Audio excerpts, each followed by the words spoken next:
Find out. Yeah. I told my house, I could record it anyway, so right now we're watching it.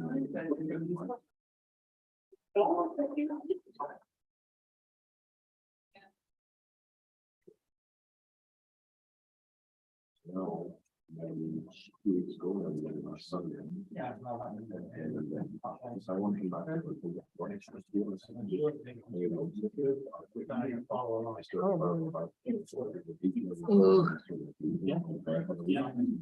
spoke to everyone, and I said, here, I did myself in fact. One is what I remember.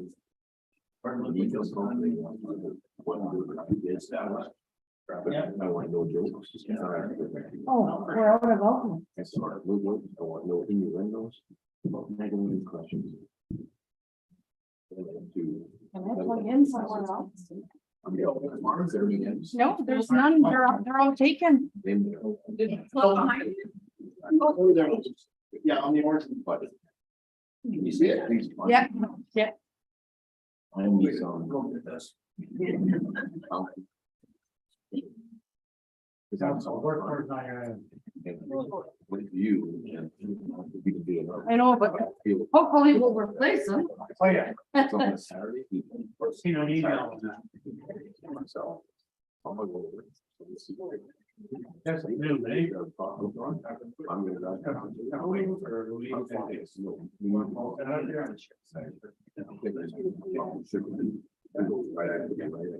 It's gonna be late anyway.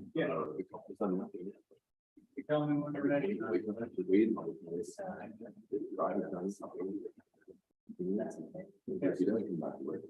have something, somebody send it started. Everybody will look at me as, what's the sign that I use?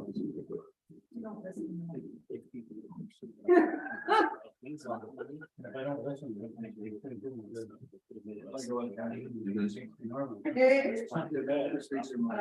Yeah. He was confused.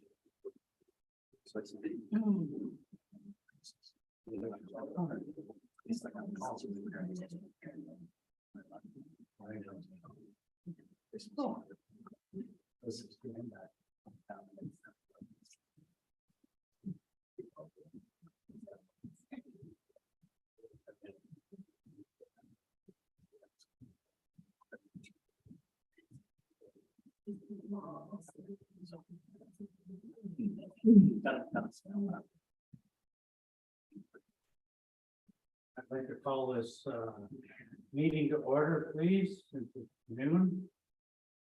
The Township of Black River Navajo acknowledges the Abitibi and the Sentapeq Nation traditional territory. We live, play, and work here together, and together we share a strong and inclusive community.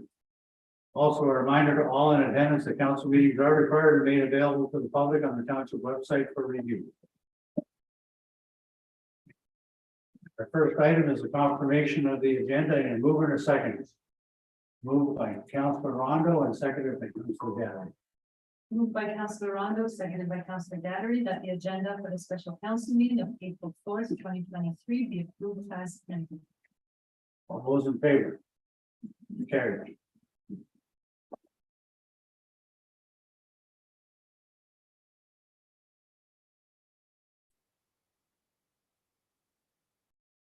And does anyone have a disclosure of pecuniary interest or any general nature thereof? Seeing none, we'll move on. Minutes, delegations. So under new business, we're going to discuss our strategic plan. And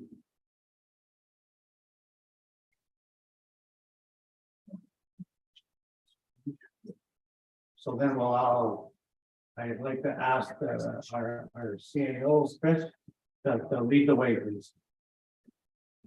Yes, he's gonna do a presentation. Just a few slides, and just want to look through the program that we started. So. You're the next one. So basically, we're here to review our municipal master plan, which we did with the last council, it's really 224, but since we're in 223, we call that. I want to go through a few things, get some opening comments from council, discuss the plan sections, because we may or may not need all those sections again. So I sense the materials we hope to see if we can alter.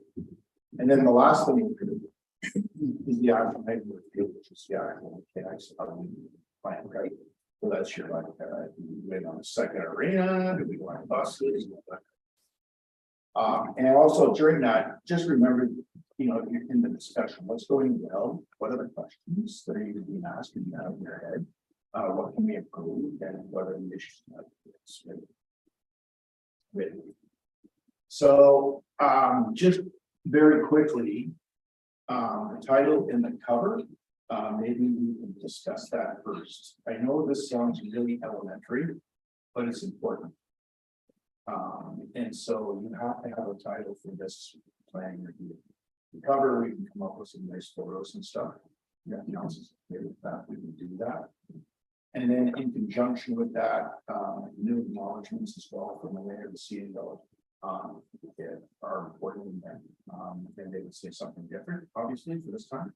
And then also the mission, vision, and values. Really, it's the mission and the vision that we want to get down to, because if you can't repeat your vision, we have a problem. So it's supposed to be small, right?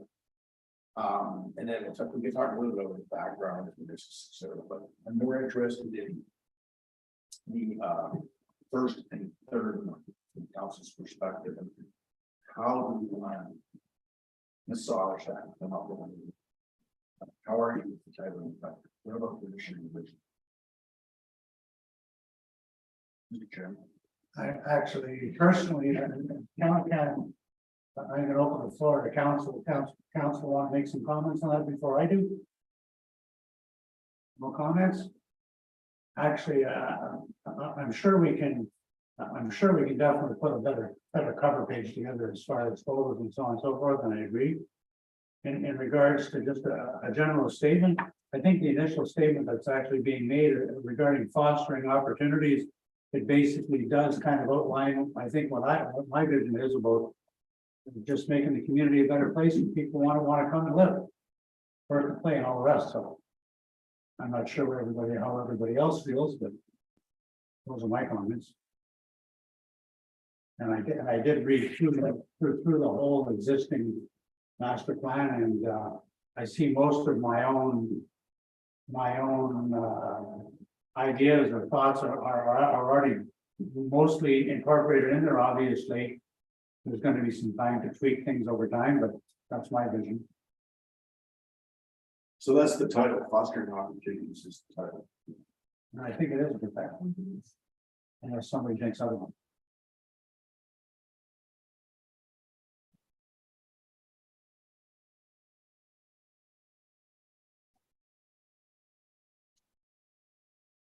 And neither, but I like that. The idea of prosperity.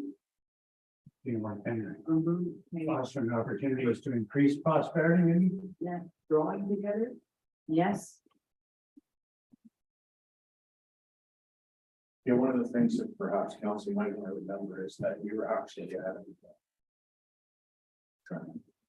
terms of economics, but you're like a right? So because you decide that's what we discussed, and that's yet to be discussed in the budget and you can go on, but you really decided to turn and to bring things to the issue. So Managing this value properly.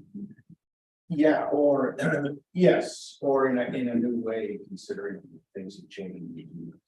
So you might want to think a little bit about that, or maybe you want to work that into the commissioner vision. Right, this is just a title.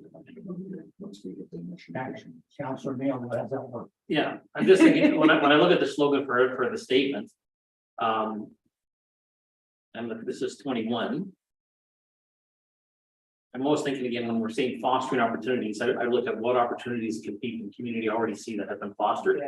So if nothing's been fostered, really nothing's moved forward, then that's the statement is kind of like, They can do the to same, me, same thing, to me, it doesn't really connect. So I'm just thinking, something new. the statement, well, the statement has to say something that we're moving on, so people can actually see we're moving in that direction. Because it's easy for me to say we're fostering opportunities, but nothing is moving, right? And it's like, it's kind of like a dud. I use that terminology, not to be critical, but just thinking, the statement has to be something where we're showing vision for the future. And here's the direction we're going, and I know we're looking at things on the table that we're trying to go that direction. But I just think you almost need to have you need to have something on the table that's already been going on, that people in the community, either through communication, see that we've already been doing this, and then when you put this out. Then people, it's sort of like you're leaping from this position, because we've already started going that direction. I don't know if that makes any sense, but I just think there has to be something that connects the public. Because if the public doesn't buy into the slogan, Nothing's gonna, then yeah, it's kind of like that's like the vision statement. People don't understand what it is. It's just a lot of work that's been done. I said that before when we did one before. If people that are involved in it don't understand what the vision is. It's kind of like, it's got to be understood. It's got to be, and it doesn't have to be a huge complicated thing.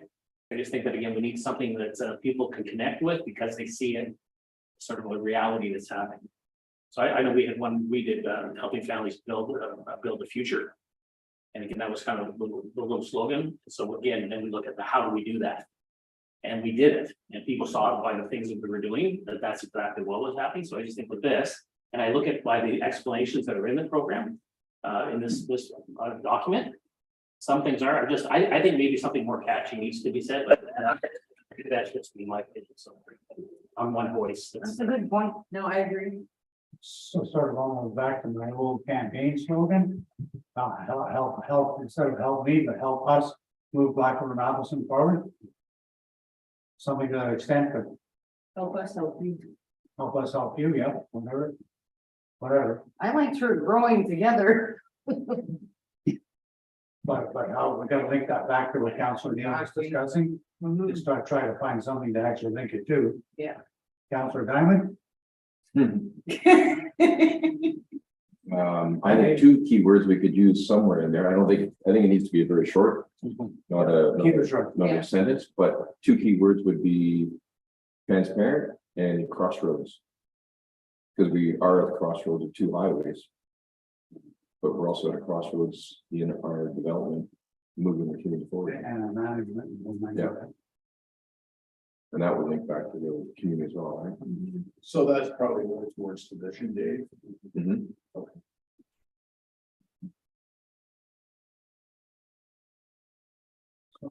Any more thoughts? To me, it's just another one of those things where you have to wordsmith it and make sense. And I agree with Councilor Neal, it should be short and sweet, it's something that we can all relate to and also remember and actually explain. I like those two words together. It makes some sense. Crossroads is similar to turning a corner, but it also refers highway one, highway one. Mhm. Yeah, So, which is kind of. Do we need to pick the title now, or can we move on? And then- No, you can, if everybody settled on a few words, then I can go back and try to put a phrase together. In this case, for the vision, where it's not gonna be long, it shouldn't be long, it's gonna be something that everybody can remember very easily. Maybe. I've heard some good ideas on the table, if you can wordsmith it, make sense. Yeah, I can agree. The other thing is the mission, which essentially is what we did, Yes. right? And so it can be a little longer usually. The one that I had come up with for the original plan was, it says a lot of stuff in here. I'd like to see that be shorter, frankly, myself, because it's easier to come up and together. So if I think back to what Dave said, using a transparent crossroads. How do we connect that with the mission?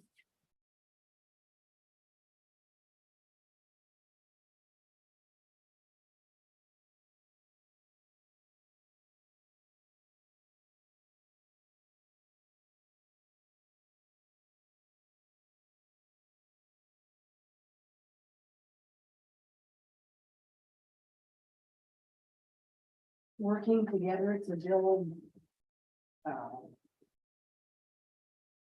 A better community? Yeah, if you wanted to fit transparent, you could say something about, you know, if I look at the current.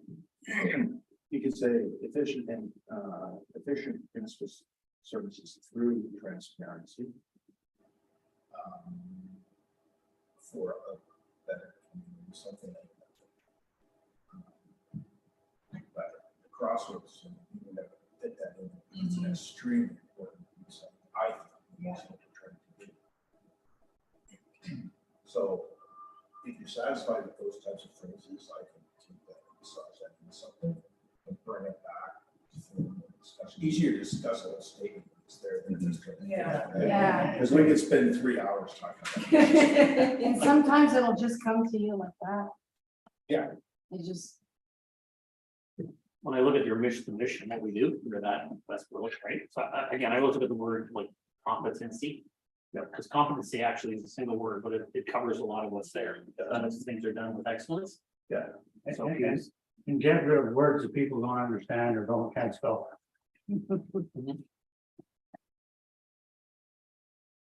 That's what you write. That- I'm writing everything down. Thank you, I don't want. You don't I don't want want to get that in my memory today. to.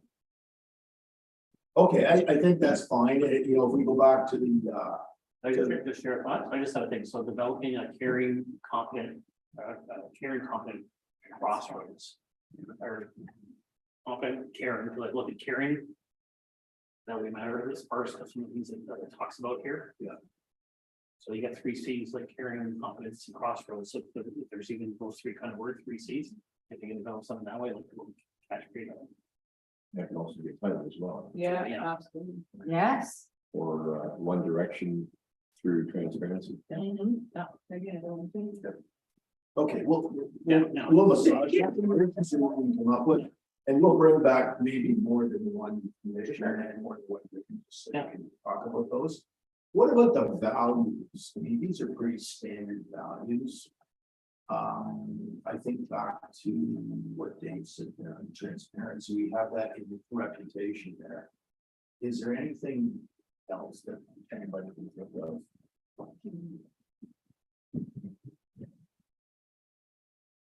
Because these values, you could fit an awful lot of these values, right? And don't, I wouldn't spend too much on the values that they're obviously key.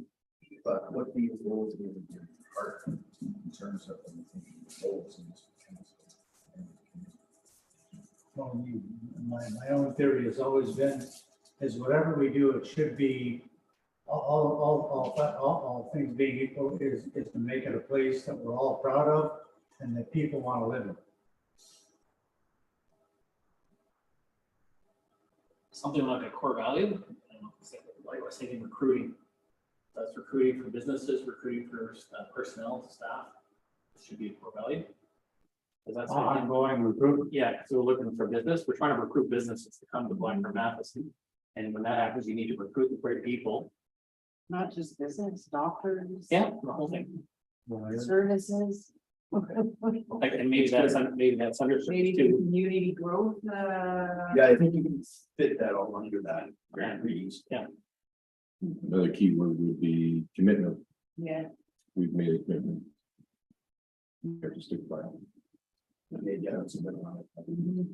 That sort of goes under leadership as well, but what we could do, maybe, I don't want to put too many values there, but we can change, for example, leadership and commitment, and then just shift the term leadership underneath it there. Or commitment to leadership, something like that. Yeah, Through the. Transparency would fall under what values. Well, transparency, right now it's under reputation, so, because if you don't have transparency, you're gonna lose your reputation. Right? So, and regardless of what you do, those terms, things like, integrity, accountability, honesty, transparency. Depending on the type of town that you're in, people generally may not believe that anyway, right? So there's the populist type thing where, oh no, just because they say that, no, everybody else thinks something like that in the room. But at the same time, if that's what you believe that it should be in your mind. And of course, our actors will speak to them.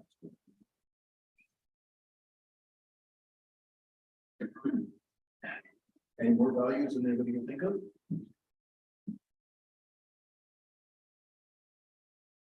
I think if we don't have anything else, we could move on. Ambitious, maybe? Who? Ambitious? Well, I think we got that. I think probably what Keith was doing there. And we talked about with it, that. I don't want to have too many, No. like, against law. Yeah, too wordy, it does. And then it screws up my graphic. I think I can change the graphic. Okay, good. Okay, so we got that, and that. So the background content here has got to be replaced. It's still good, but I think we need to talk about how we move into strategic plan and into the future in new strategic plans as we go through. So I'll massage some wording there for that. Next section is introduction.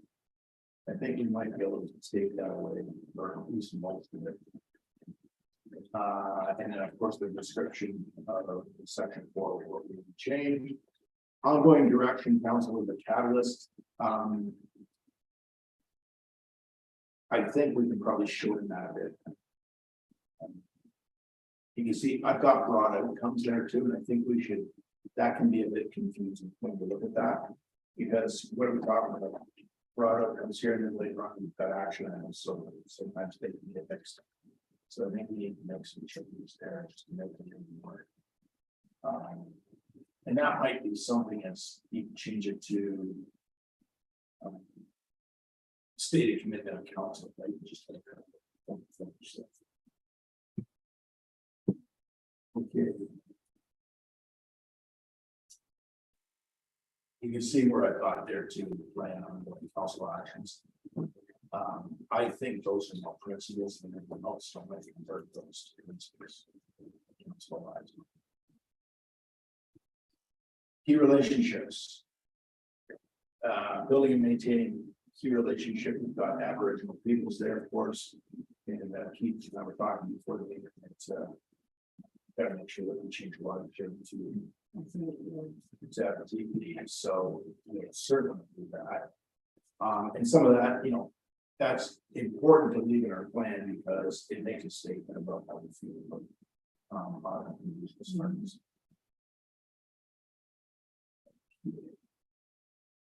Can, under the key relationship, sorry to interrupt, but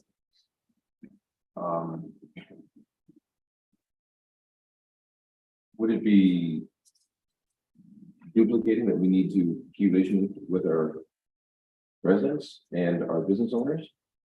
They're key. People we have right now are They're pretty important key. stakeholders. Yeah, the term stakeholder, does it show up in there? Oh, yeah, it's in the document, but I think Dave said this. So Yeah, Yeah. they need to be recognized.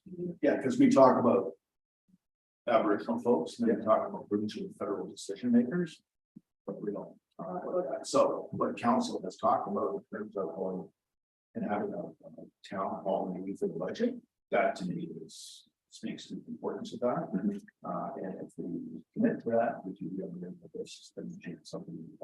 So that's something. Plus a lot of them. Absolutely. If people think that this is about them and it is about. They will feel like they're. They'll feel included, probably. Not just when they get the tax bill. Yeah. Yeah.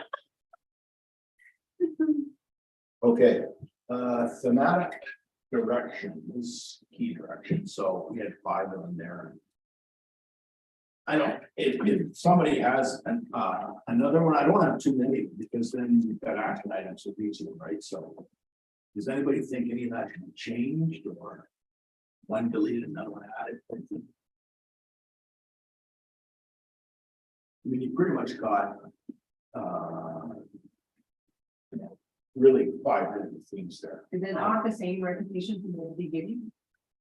Pretty good look, what are the values and all that, or? Well, yeah, they have to sort of fit together. Yeah. Right? So.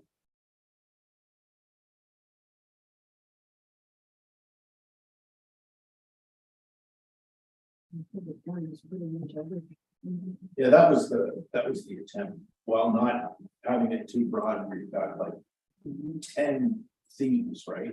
It's just too hard to track all those themes. So complicated.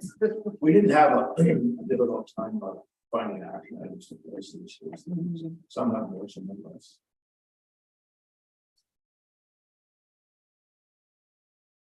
Definitely appreciate all the work the previous council did on this. I'm sure that's a huge job. It is, that's what I said, you get the whole concept of the master plan started and then you just carry it on. Yeah. Must have been that. Fingerprint. So with each theme, we have some broad outcomes. And so maybe we should look at those. So the first one is strategic leadership and communication from council to staff. Council will provide leadership by clearly and respectfully communicating with residents, staff, and regional partners. I think that's a good, that's important. Number two, the municipality will increase residents' perception of transparent decision-making. I've already heard that transparency is key here. Reports, data, and information will be publicly available. And that's another good one too, because we have new attempts to put stuff on the website, reports, that type of thing. That should continue. That's all part of transparency. And staff will have a clear sense of council's priorities, which that's what this plan is. So it's staff and it's all there. So is there, are those okay with everybody or? Makes sense. Okay, so we'll go to the next introduction. That is service enhancement and continuous improvement. So the township will regularly examine and improve customer service delivery systems. Pretty broad statement. But at the same time, you can't do it all. So the fact that we are regularly reviewing this plan. And there's an annual report that goes with this, you're regularly dealing with the council, etc. I think this is a piece of decent. Develop and implement customer service standards. So the key connection is to have a customer service standard policy, which I haven't written yet, but it reflects directly back on that. So if you hand somebody one of these customer service statement. So for example, if they go to the township and they leave a message with person name, there's an expectation that they return that phone call within most places are 24, 36 hours, sometimes 48 hours. That's an expectation, right? And we can actually track on all of it. Or similar types of customer service things. And with asset management, we're going to see that it's got to be service standards important in the asset management plans. How often do we plow roads? How often do we gravel roads? Right, those types of things. Also, we work great into the asset management plan, which is a legislative requirement, and that's where it's government. Because some people would have an expectation of all of the roads should be cleared of all the snow. I'll say within 24 hours. So that's the Yeah. And when do we start that clearing? We start with 5 inches of snow, or we start with 2 inches of snow. Well, there's minimum maintenance standards that tell you when you're supposed to start. Our roads are very low volume, so it allows for a higher snowpack.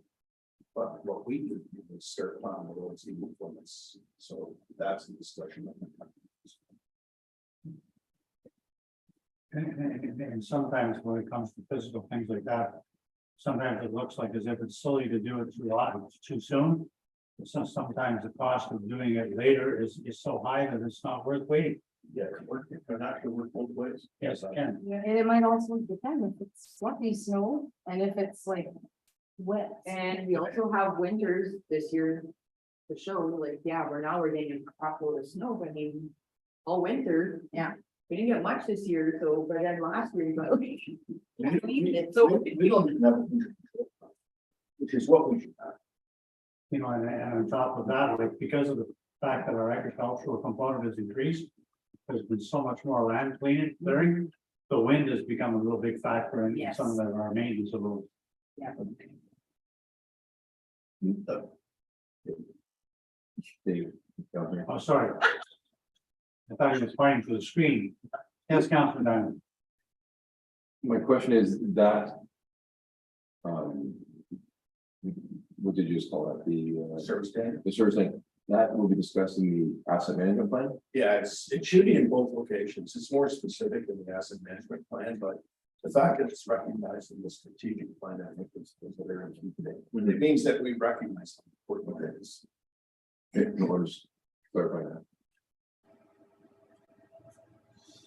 So one of the other thing too is, the metrics, right, which we'll talk about almost at the very end. Developing service plan and measurement. And I think that's very key, because, in the report that I issued to you, there's a little bit about metrics at the end. We have to establish what metrics we want to look at. Because they're key for the municipality. We can say, for going back to my telephone thing, so in the last quarter, we received 121 phone calls, and we returned those phone calls based on a 48-hour return, about 90%, that type of thing. And then one of the other ones in terms of continuous improvement is to committing to a culture of innovation, ongoing effort to improve our services and processes. And we've got any number of ways through technology. There's other ways that we can do so. Practices. Sorry? Practices. Yes, exactly. So, even something as simple as council's already agreed to go to council meetings around. To me, that's an improvement in the process. Right? Gives people confidence. So is everybody okay with those four? Yeah. Number 3. Employee engagement and development. So we've got 5 here. Aligning staff positions with the priorities and useful plan our strategic plan. Using a team-based approach to achieve strategic priorities. Developing staff skills in management, leadership, and communication. Encouraging staff to assist with innovative solutions to achieve corporate goals. And building trust between council staff and management. I think all of those still stand. For me, the key one is the second one, using the team-based approach. Doesn't in the overall the same way. We can be involved some this way, some the other way, which provides certain. So those are very key. Is there anything there that, or is there something that maybe is missed that somebody can suggest that we can do as well, or is there something we should really through there? No, it's what we're saying. Sorry, you just did. I just want to jump back for a second to the previous 8 to 13, just as when I was looking at this. Determine if the township is meeting the recreational needs of the youth. I wonder if it could be added, youth, young families, and seniors. I know there's other things that are mentioned there, but I just thought like inclusivity, when we talk about being inclusive, if that would be added to that part, because youth are awesome, it's important. But again, I just thought if we make that more inclusive, so again, we're looking at young families, we're looking at seniors. We have the bus, but just make it more inclusive, then it's not. 8.213. Oh, in the action item. Yeah, just as. Okay, so we'll remember that when we get. To the Yeah, action item. yes, just. While I had it in my mind, I thought I should. I'm sorry. And I agree with what you're saying, because we always talk about everything in sports and stuff, like youth is the future. But if you're not dealing with today and looking after the individuals of today, nothing happens.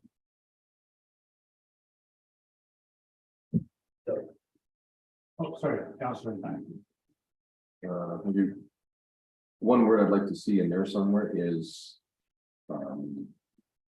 The 2 words is encouragement or positivity.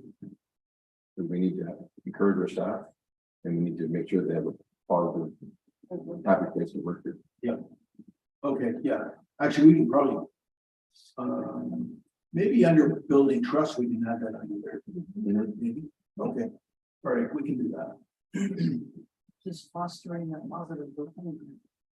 Well, it's all about working together, right? And so, from staff's perspective, that's what we do, right? We want council to work with us. not against or something. It works better that way. Yeah, it tends to. Okay. Strategic direction 4, renewal of key infrastructure and services. I don't think anybody can argue with that one. We've got 3 little broad outcomes there. These the services and infrastructure will be cost efficient, safe, and maintained for long-term use. Which is something that was not necessarily being done in the past, as my last presentation. Municipal infrastructure, marketing and amenities will be visually appealing to residents and visitors. And infrastructure costs have a long-term strategy for funding. I think those are 3 very key outcomes there. Is there another outcome that comes there? You would like to put there, or are you happy with the 3? Good afternoon, John. Not a problem. Life happened.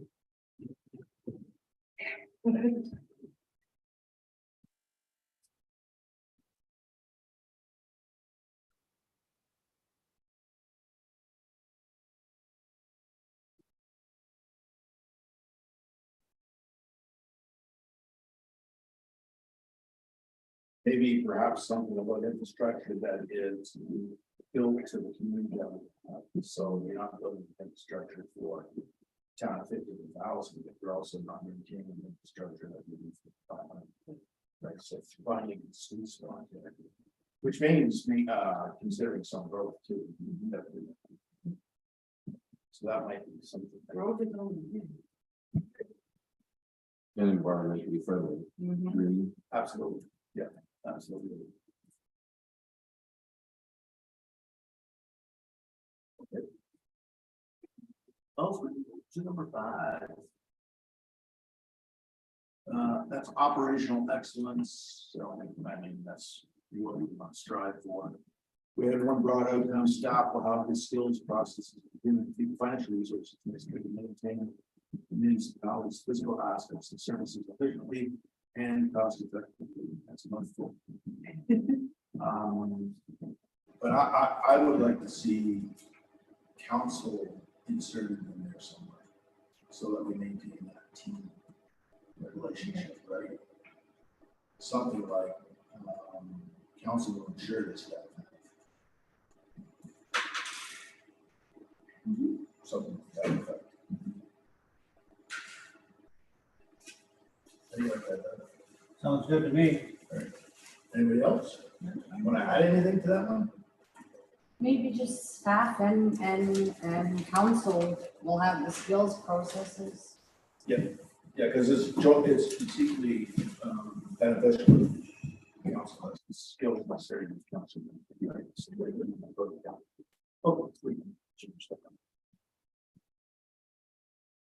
Okay, I think we've moved through those. And so, Councillor Kenton, Yes. we've talked about the title and health thing cover, the new acknowledgements by the mayor and the CEO. We've reviewed the mission, vision, and values, and on that particular thing, we're gonna take some notes and come back with some massage mission and values. Okay, If you have any thoughts on that, you can send.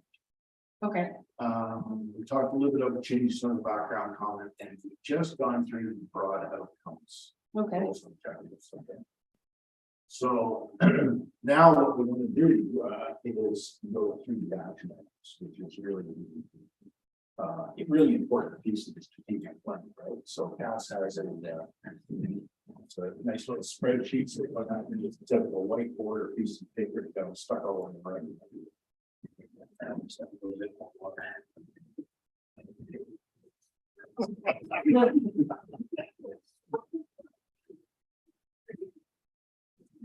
To get him one day with a nice big bowl. So now we're going to move up the stairs. Is a nice pink. Get him a nice pink Barbie one there. My granddaughter must have one.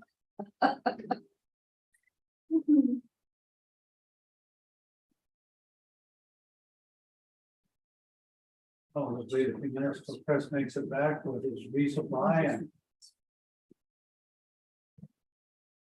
Well, you can always adjourn whatever sort of, let's follow this section. Does anybody need a recess of any type, or are we still there? Yeah, we're still good for now.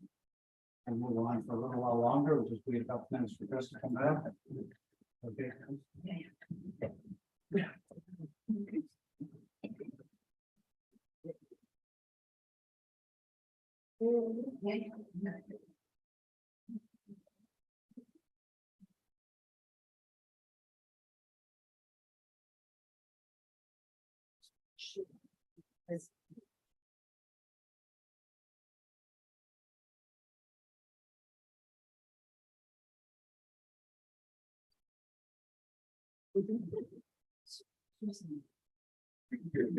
Guys, can we make that smaller? So it's this year? You may not be able to see it.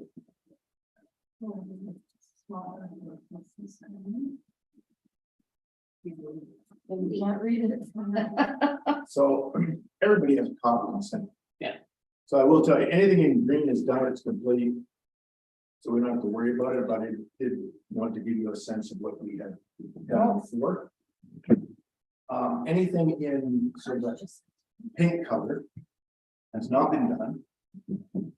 Anything in blue was deferred by the last council.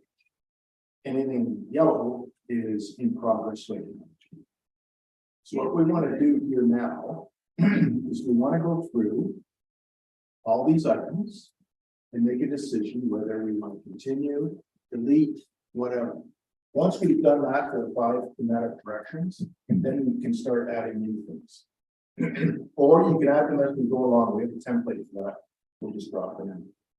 But in so doing, when we're talking about this, gotta think of the timing. Who the lead is, who's the lead person or persons, and what are the simple lists that we should consider as well? Here, and then what year? And it can be multiple, it can be two years. Okay, so we go down to 8.16, which is improved communication to ratepayers on our land use planning process and then implement a new process internally for managing land use planning. So that was up to me. It was not done. I have a little basic start on it. That's it. Is that something that we should keep? And if so, what are the risks? Should it still be named? What are the years that we want to look at?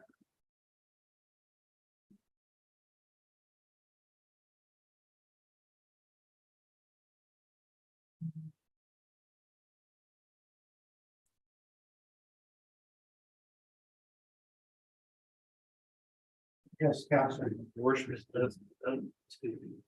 Chris. But when I look at some of the things that we've talked about as far as even industrial park, whatever with the land, is that would be covered under this?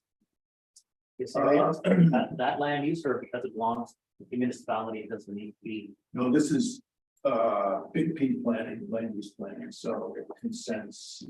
How do people understand it, the application forms, how's the process go? We made some improvements here in this, but I don't frankly feel that we have great communication with the raters.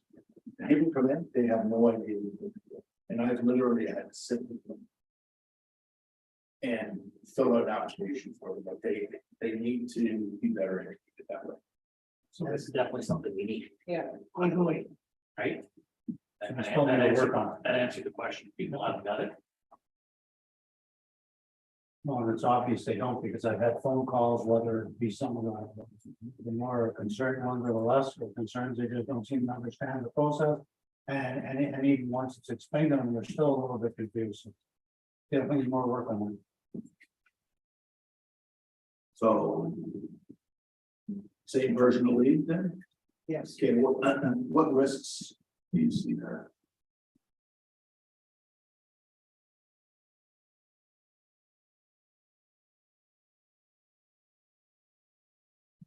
I see the capacity as a concern.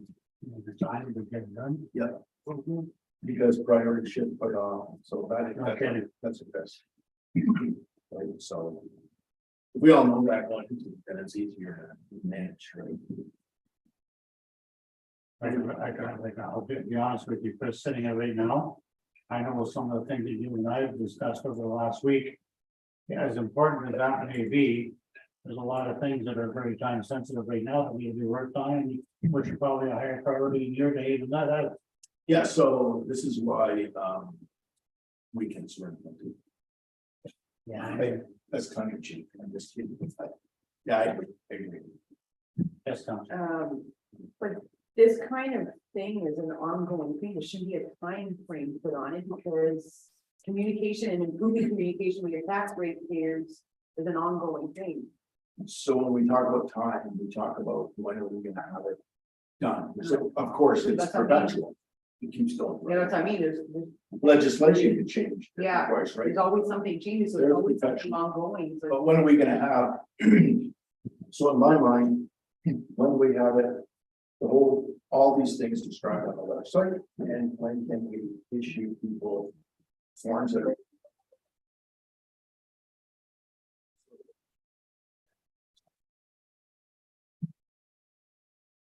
Yes, Councilor. Are there any of the committees presently, the township, the councils are involved in that have pertained to this particular? Yeah. Committee adjustment plan, So could that be something added to their portfolio? not really, no, I mean, they're lay people for the most part, sitting on committees, making decisions based on staff reports, right? And so to issue somebody, say, oh, you go off and write about what a consent is. They're not subject. It's just not gonna happen, it's looking for eyes, but I understand what you're saying. Another just comment, because other townships probably have But this already. Is there any way we can use, plagiarize, well, use with permission what they have this is what and implement it? all of us in the sector, this is a recognized thing, we plagiarize off each other. There will be some new things that we will have to find on here. Oops, sorry about that. And so, we'll do that within that context.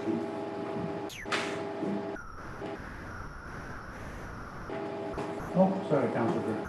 Through your worship to Chris, can you not have specific, have specific days maybe during the week?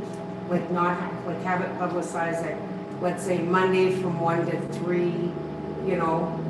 If you have any questions or anything. Yeah, so that's a customer service standard issue, and, I don't mind doing that.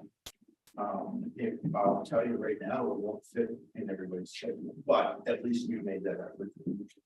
And if you want, usually those costs are part of the application fee, but we can also set up, if you need additional assistance, we can provide that, or we can provide them.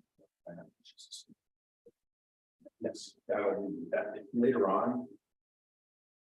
We can make that more specific, but I would agree with you. Councilor Gunn. Thank you, Mr. Mayor. I'm gonna go on a limb and say we haven't had one for a long time. So as long as we're working on it, I'm okay with that. So if you want to put down a couple of years, maybe 2 years, just to give us a deadline. Well, by the end of 2024, maybe. Yeah, at least we have some commitment and Is that we're, at least we're looking at it, right? Well, realistic, it's always good to have some kind of a framework for the time. In the meantime, we're gonna continue to improve. Yeah. But I don't wanna saddle Chris with, it has to be done by June. of this year. yeah. No, That's what I mean. Okay, next one is registering the tenant tab. I'm gonna tell you right now that that is a very easy thing to do. And, there is no risk in doing it. In fact, there's all the reason in the world to do it. Because when grant programs come out, which is very rare for some towns. If you don't have a registered tenant tab, it's very difficult to get money. So, I can do that in about 20 minutes. The question is why haven't I done it? It's just one of those things that come off, right? So I'll put that down to do in 2023 offenses. please.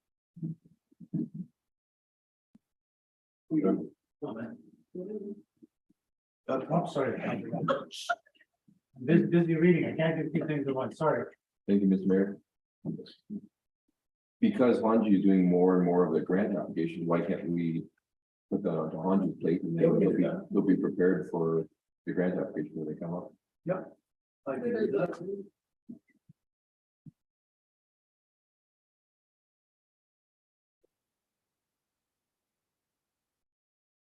Okay, good. Okay, changing the part. Sort of. By council last time around. I think this is relatively easy things. Everybody says public works, public works. The more progressive term is infrastructure, because that's what it is, so. And then from well, just sort of reestablished recreation, but that more appropriate term might be community services. And then we know, of course, corporate, right, which is the clerk in finances and all that kind of thing. So if council's okay, we can sort of get that done fairly quickly. I mean, there'll be a bit of a thing with business owners and stuff that we can get into. Was council okay with that? Yep. Yes. All right, so.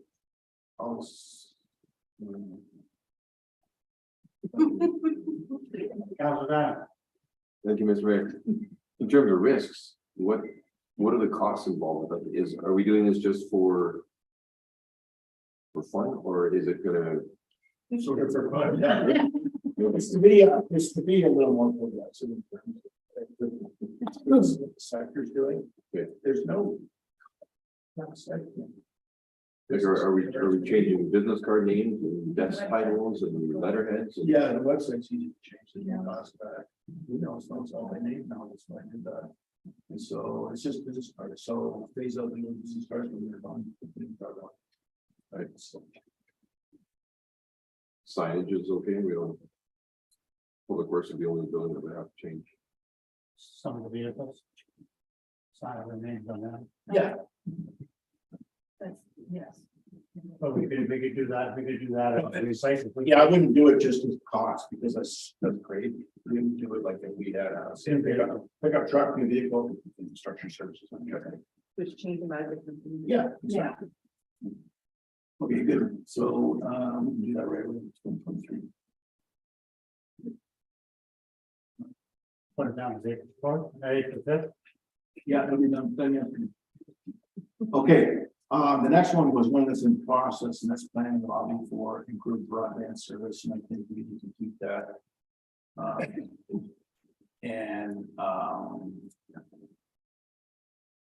Because the province has indicated that 2025 is the day, or is the year, I think we should select that, but I also think it should be 2 years prior to that as well. It's just not a simple thing to do. So what I found out lately, the $61 million announcement not too long ago. Matheson and Raymore were included in that was giving money for Bell Canada. So what I found out is that Bell Canada does not have any intention of putting fiber to the home. They're going to use that money to put fiber to the cell tower. And that's not going to. And so we have to continue to lobby for these changes. Meanwhile, on the other side, we're trying to make broadband better for business. And even Minister Thompson, when we talked to her, she admitted that broadband was going to be important for agriculture because for things like Combines, everything for crop sending plans, robotics, all that kind of stuff. And so we speak with Fort Tom, right? They're like other both sides of the mountain. Somehow we have to lobby to put that together. Most of it again, quite honest. Yes, Councilman. And I agree because there's an example, when I took my PSW course 2 years ago, you can't get internet in Hallmark except for Starlink. Everybody's maxed out. And I'm assuming Raymore's in the same situation as Hallmark is. Yeah. You can't even get a full line now. Full line internet. You can't get some half of their clothes. You can't have a phone? You have to, I had to tether my cell phone and use my data to do my course online. Village. Yeah, those nice one bills there. I checked the speed on my cell phone on Friday. It was 3 megabytes. Yeah. Which is not. And it's kind of, like you said, everything like business, infrastructure, farming, all of it now is gonna rely on. Like we're getting more and more online schooling, like look with the pandemic. Can't get internet. If I would have had a school-age kid, I would have been like, Uber trying to get them to do 8-hour classes all day with no internet, no access to internet. I was like, can't bring it in. And when I took my course, Starlink still wasn't in effect yet around here, so. Yeah, it's a huge issue. So the risk is non-action. But Yes, anything else? Yeah, and worship, so the broadband service, this is something that I'm talking to Chris from the library. The libraries in Raymore and Matheson were looking at this broadband, it's gonna cost them $4,000 for each library per month. That's crazy. That's ridiculous. So I know Chris is working on that, but it was, that sounded like it was a sign a, basically we'll sign a contract without knowing what the cost was in advance. And so I'm just wondering, with the information for the township broadband, would that impact the library? When we look at the broadband coming to. yes and no, two different things that you're talking about there. Okay. That library project was done by the Southern Ontario Library Service. and it was wonderful. I mean, we got Raymore and Matheson, right? Yeah. And it was a 1 gigabit connection, which what we were talking about, once we have that. We could have then incorporated our own telco and wired areas and actually probably provided a cheaper service and still would make a return for the township. But when I found out that Bell wanted $4,000 per month, that's insane. $100,000 a year, yeah. That's insane, that's a lot. And it's way too much. And so this is what happens with Bell, right? You get the money and all of a sudden it's expensive. And these are the things that we have to talk to the government about. So very unfair. I don't know how they're going to achieve their 202.5 goal. Stuff like this. Thanks, start out there, I guess. And you know, one of the things too is that I can't remember what spectrum they had up for auction. They excluded us in spectrum on that auction. And so what they're saying is, oh no, you have proper broadband here. No, we don't. It's horrible. And so then what I don't want to happen is that we get saddled with wireless. There's a role for wireless to play. So for example, you know, in the hamlets, you've got, let's say, fiber, but then you can have a tower for wireless that can reach the farms where, from a cost perspective, it's impossible.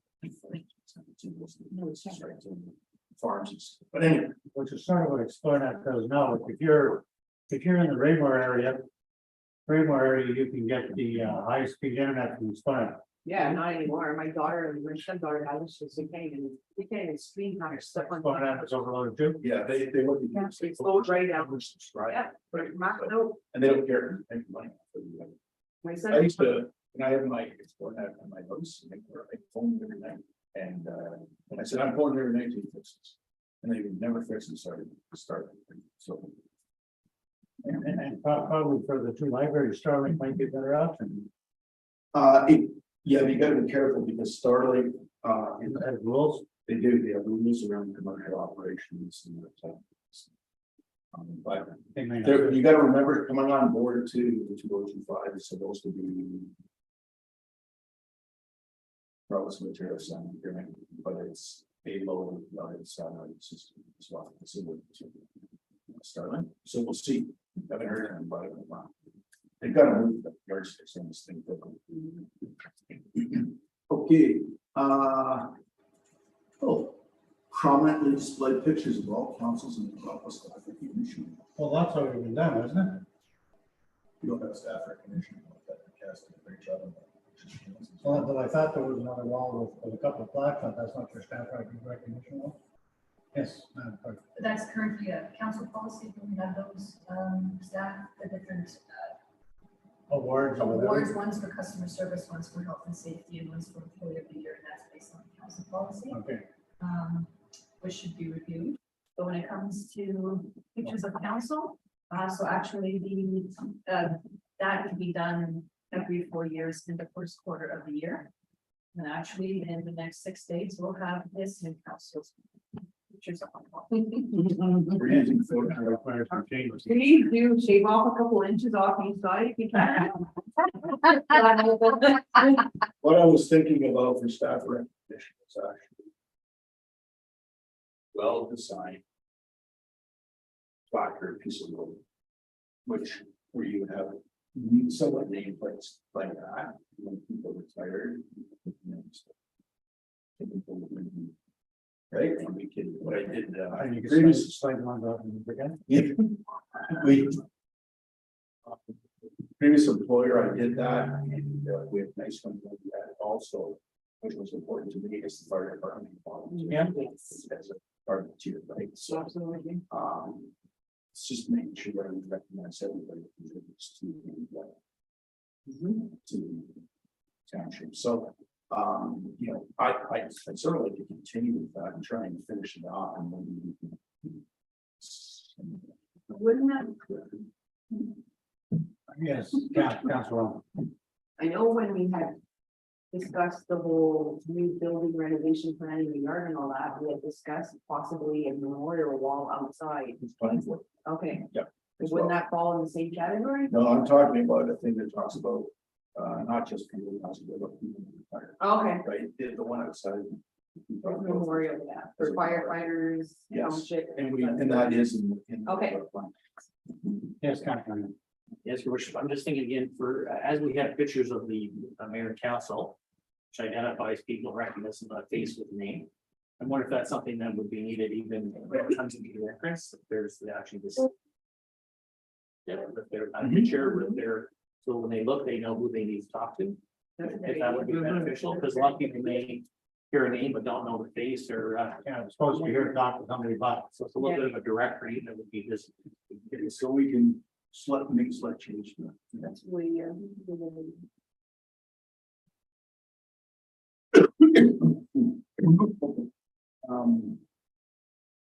And we'll do that, we'll put treasurer and, any risks that anybody sees.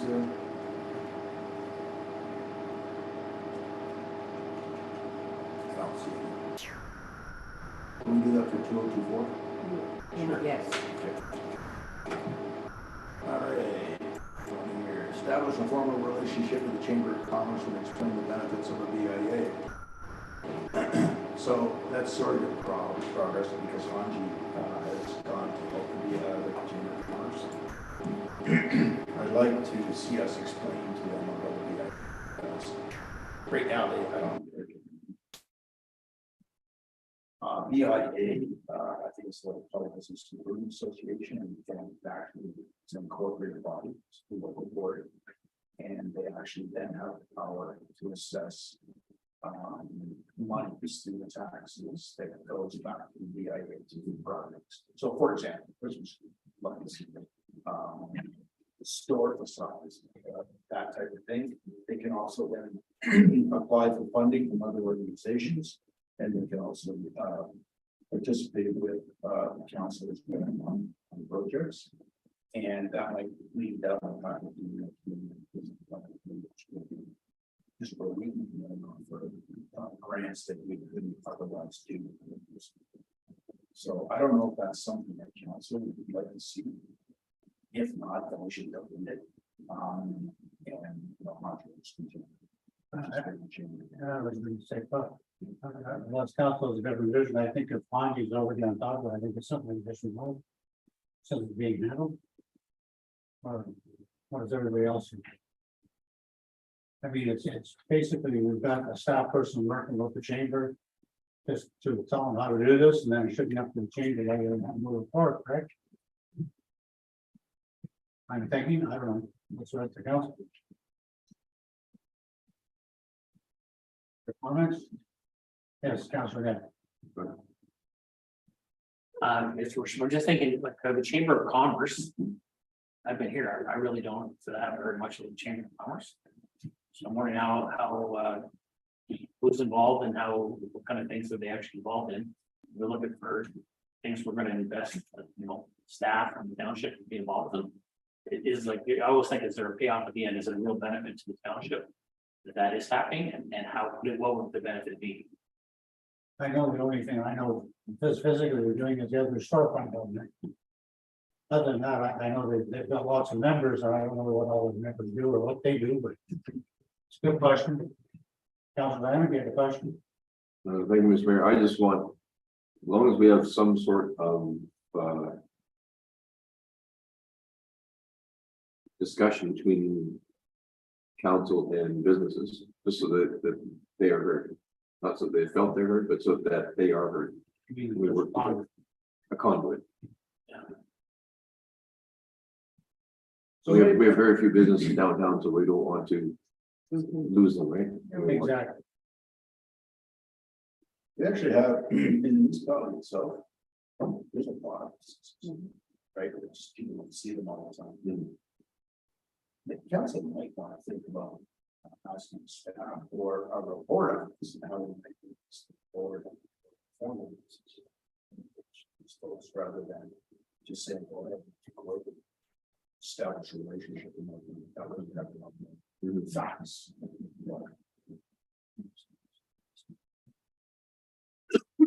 So can we change that to a report? Why don't we? Yes. That was simplified, and you don't have to have a resolution, and that's just came in there. We'll do that still with Hanji and do that until the 3. I guess the rest of the public fails. Well, it depends who wants to talk to who, right? So at least we can reach out. I think it's a good idea to at least make the offering. If it doesn't go anywhere, it doesn't go anywhere, at least we try. Okay. Nothing ventured, nothing Something like that, Councilor Gary. Okay, next one was one that was deferred, and that's establish a series of community open houses or town halls. And I think you want to do. Yes. Move council meetings around, right? And not only just a community budget meeting, annual community budget meeting, I'd like to see us have some other regular town Regular halls. council new. meetings. Yes.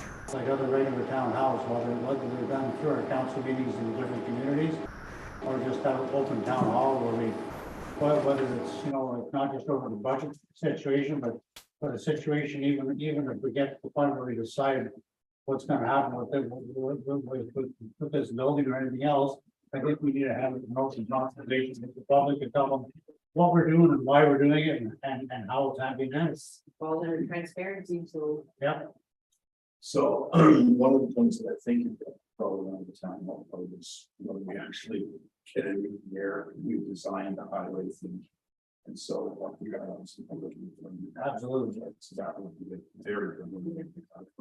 I've always looked at municipal corporations as sort of like something that's traded on the Toronto Stock Exchange where you have an annual shareholders meeting, right? At the end of the shareholders meeting, you give a report how you did last year, the financial numbers, and then you talk about your upcoming year and your budget. And yeah, town hall. And where we're going with. That. So, okay, so we can reactivate that one. Then who, risk, and when. I don't see a risk myself, it's more of a benefit because something that residents can actually participate. That's okay.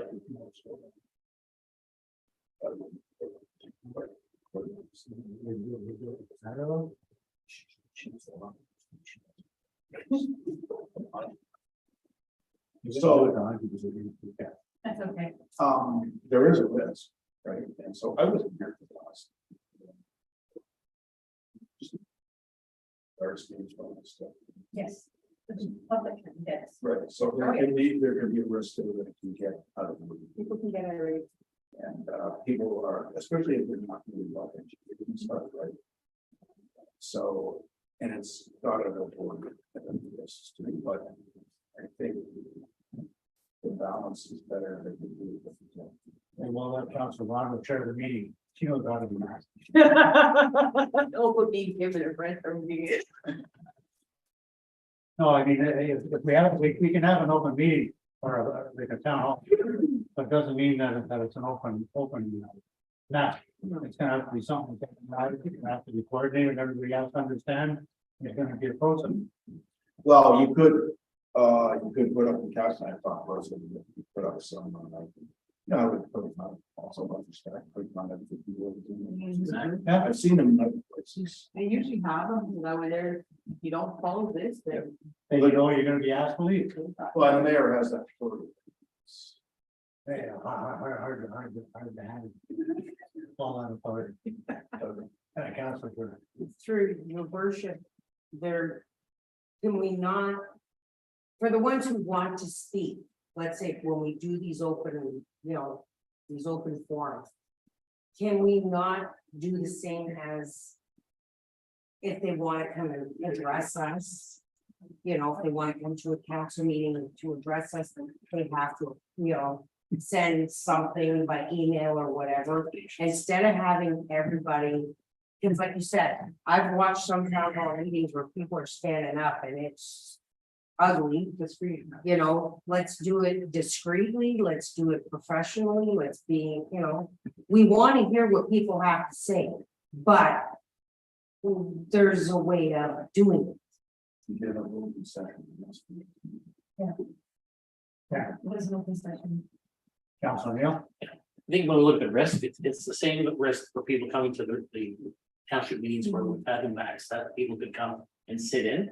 The rules are there, and so far when I look Whether at or not it, they follow that's around. right. I think if it's made very clear, it's And Councilor if we Cruz show that up professionally, they've all been. you make sure here's the rules of conduct. And I think if that is out of place, you'll be asked to leave. I think if everything is communicated well. Look at for the council we had, maybe we haven't had anything of great importance that we discussed that roused anybody's feathers too much. I think people realize again, they're welcome, all the council meetings we meet in the communities. They're all gonna have to understand there's rules of order. Yes. And again, if they're gonna speak, then again, as Kim said, Councilor Brewer, then they need to be presenting that they're a delegation, they have a right to speak for the X amount of time. Well, and you probably find when you do get to attend any of the conferences, whenever they have like a minister's forum or anything else. It's always made pretty clear that there's an opportunity and there's a microphone or whatever, and the individual's allowed to speak, but everybody there obviously is already smart enough to know that they have to be professional, but they're all recognized in order, whether they're on microphone 1 or 2 or not. They're recognized before they're allowed to speak, and they're all given a time limit to speak, and they're allowed to ask a question, and they get a response, and they move on. Give everybody else an opportunity And they have a facilitator that they use. to do The this. facilitator controls the microphones and everything, so if something's out of kilter, your microphone's off. I think that we can facilitate. That's easy. She said she already has a cattle project. But I think, you'll find, I think the vast majority of the ratepayers are very respectful. Yes. And I think the key is just to make sure, that like I It's said, kind of format. you have a question, you get a response, you get that attending briefing, right to your question. It's not a debate. So if you put rules, it's more likely to use this. Yeah. So I would suggest we Barbara started this whole agreement to. At the town hall. So Yes. put this for 2 or 2, 3 months. Councilor Gann. I also think that if we do it a little bit more, it will become easier. People will get used to it And know what's coming and be ready for it and know how to handle themselves. don't know the protocol.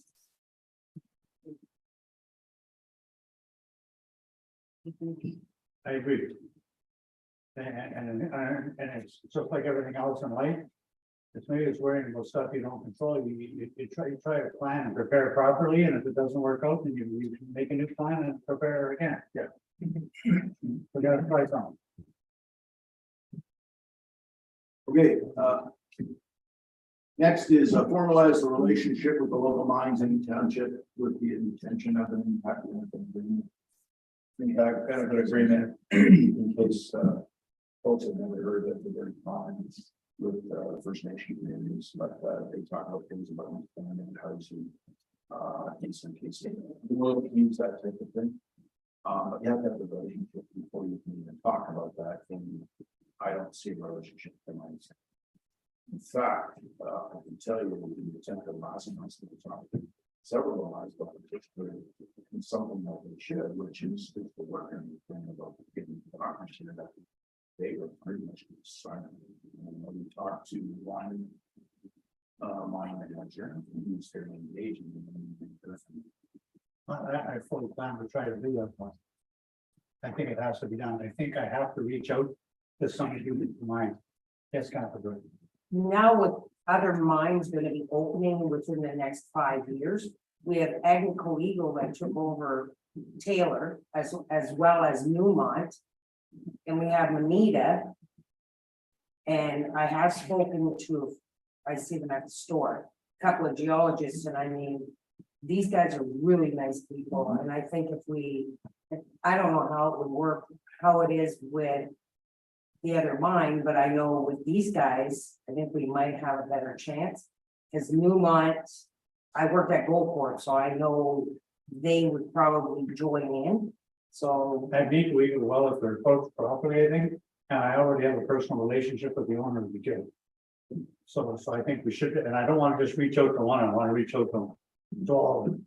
And there is also, we get a system in which the job out and get these posted on the website, which we would do for anyone. We do the factory training where office season do, but don't forget can be. No, we're not. So just because the sports team doesn't mean. Yeah, I mean, Yeah, Your worship, I look as far as for mines that are here. Is there an agreement even for mines that may come with the township as far as parts of the permits and things like that, that the town, that we could implement in the agreements, that some of these things, they become partners with us in some of these things that we need to do? Yeah, the closest we have to that is the requirement for a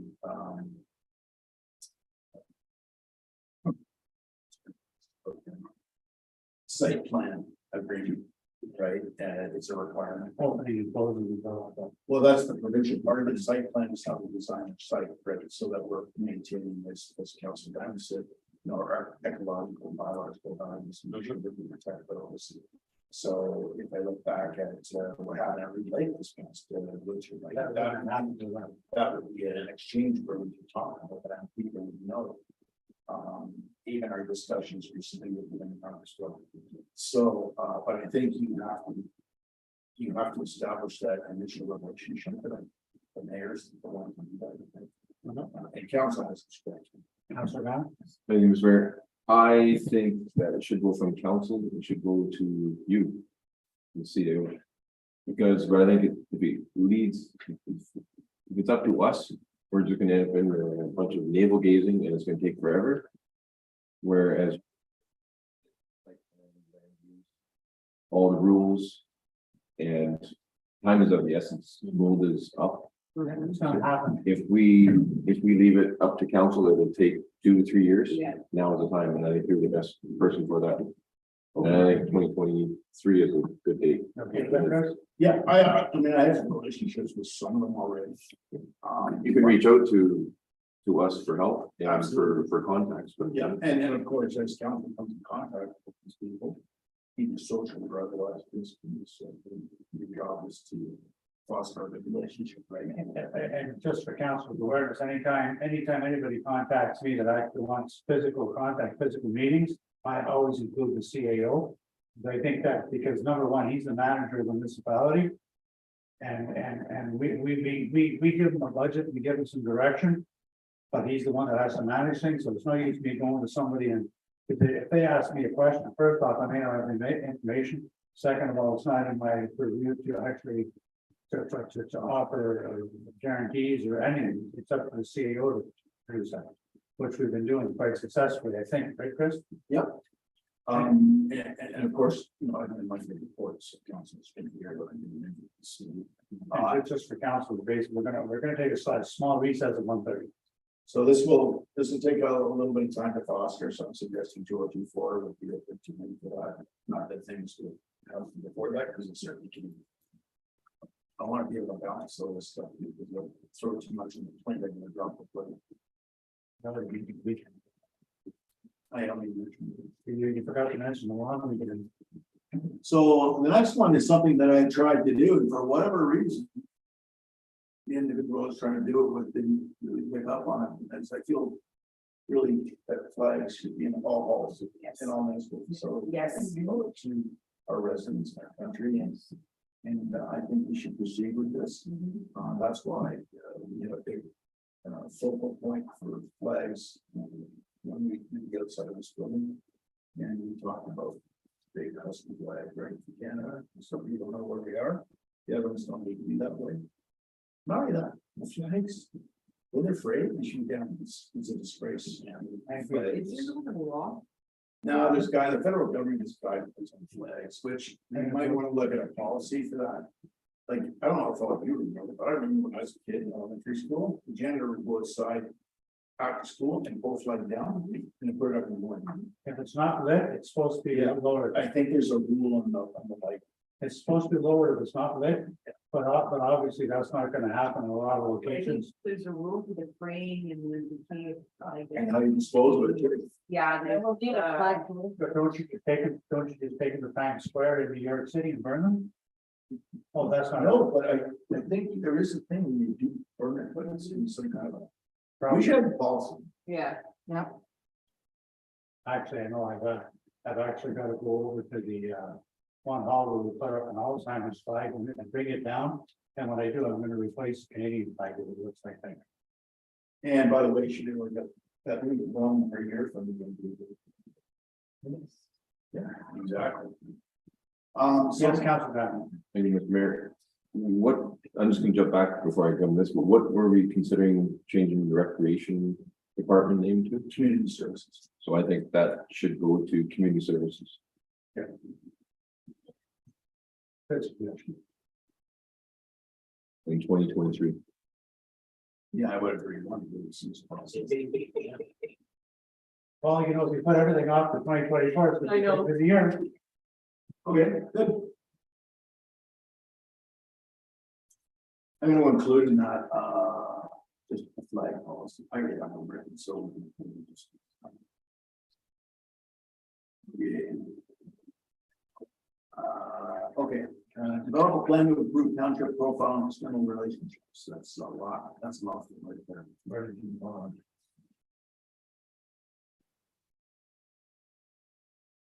It looks like it's in progress. No, it's not, well, yes, but it's not done. So. We're only beginning, like, things like that, our weekly letter that we sent, that's part of it. Having a brief when we go to meet a minister. And you've got that semi-prepared now. There you go, there's the brief, right? And so the first part of the brief is, or not the first part, but the second part of the brief is our story and what we're all about, what story you got. The first part is what you're asking for the minister. So, I'd like to see us have sort of a little mini written strategy. Just to help guide. what we're- with respect to that, so, I don't know how it comes.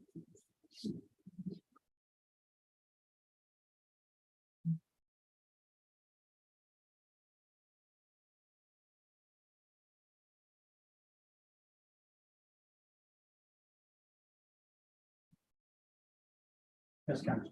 So would that not be an ongoing thing? Like it's not something you're gonna start and complete, right? It is, you're absolutely right, it does continue to go, so there's no question on that, but how are you continuing to go, what are your guidelines? Even something to build on. Yeah, it doesn't need to be anything complicated. But Okay. something very simple that we can follow. From the policy format. And all that our point. Right, and that could be anything from. Improving our profile at the staffing level with ministry contacts or communities. Or at the local level with other municipalities, like what I find here. Is other than, there's not a lot of discussion among the municipalities on the topic of this. And I said, no, we want to think about establishing the way that the mayors. Perhaps on a smaller. Group of them. Because in 2000, I suggest that the mayor, well, he did that group still went to pay, and they got stuff like. Cell phone coverage and a few other things that we did, so there is some power in that, you just have to know what audience you want to speak in that group. It could be smaller people, like I can't see, Timmins won't want. They're an island. Cochrane? See, you only use Yeah. that's very good. Even Cochrane, I find that Cochrane, they just don't. Spherical Falls maybe, but I don't know. What idea of what those communities are about just yet, so there are some around that I will be like They instructed the following hard, the small ones. So I don't know. What's going on.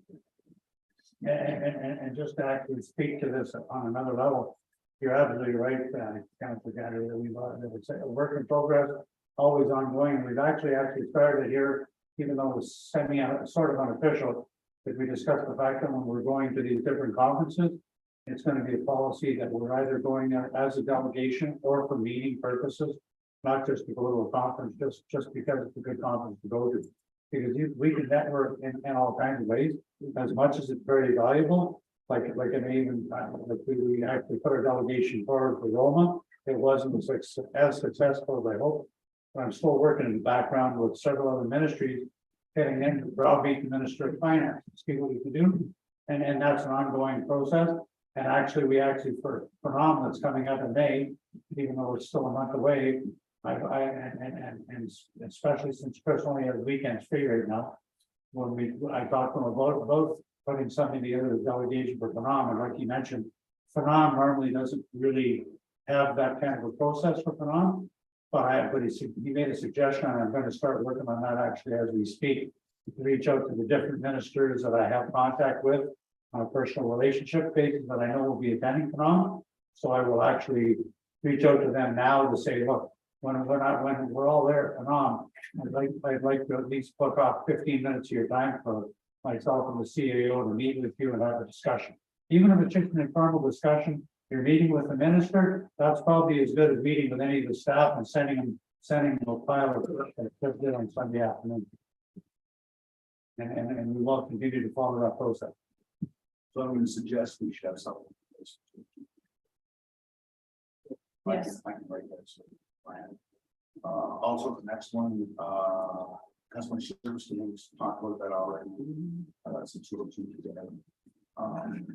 So the next one might garner some discussion supporting existing community groups, supporting these lot of things. Then it might be fun. If we started trying to help out with the grant process and so on and so forth, that's good. You better be careful with that too, because if you get successful, we're taking a grant and then we try next year for a different group if you fail. Right, so I've seen a lot, and it's typical in any community. Community groups come to council and they say, look, we're struggling or whatever, and they want some money. I think, and certainly the treasurer can jump in here, but what a lot of communities do is to say, deadline for applications for assistance funds is January. The council goes through those. We have so much money. This is what we're going to do. If you're of that mindset, if you're not, then what other ways can we help them? Certainly letters of support we've done in the past. The access and other things like that. And I think those letters, unless they are appropriate causes or something that would be we should do. Yes, Councilor. That was my comment, because is there parameters now? We would want to have like some racist group or whatever, applying for guidelines and there's parameters as far as what groups and what kind of activities we would support. Yes. So right now, council has a policy in place called the grants to organization policy. The policy is worth about $22,000. So that's always embedded in your budget. $6,500 of the $22,000 goes towards community events. And in order for a community group to have financial aid, they have to apply to council. There's no deadline because community events happen year round. And the event has to show inclusivity for all taxpayers of Black River Madison. One of the conditions is council can ask to see any financial statements if this is an ongoing community group, such as an example would be the Agricultural Society. And then council can choose how they want to allot that $6,500. So you currently got that.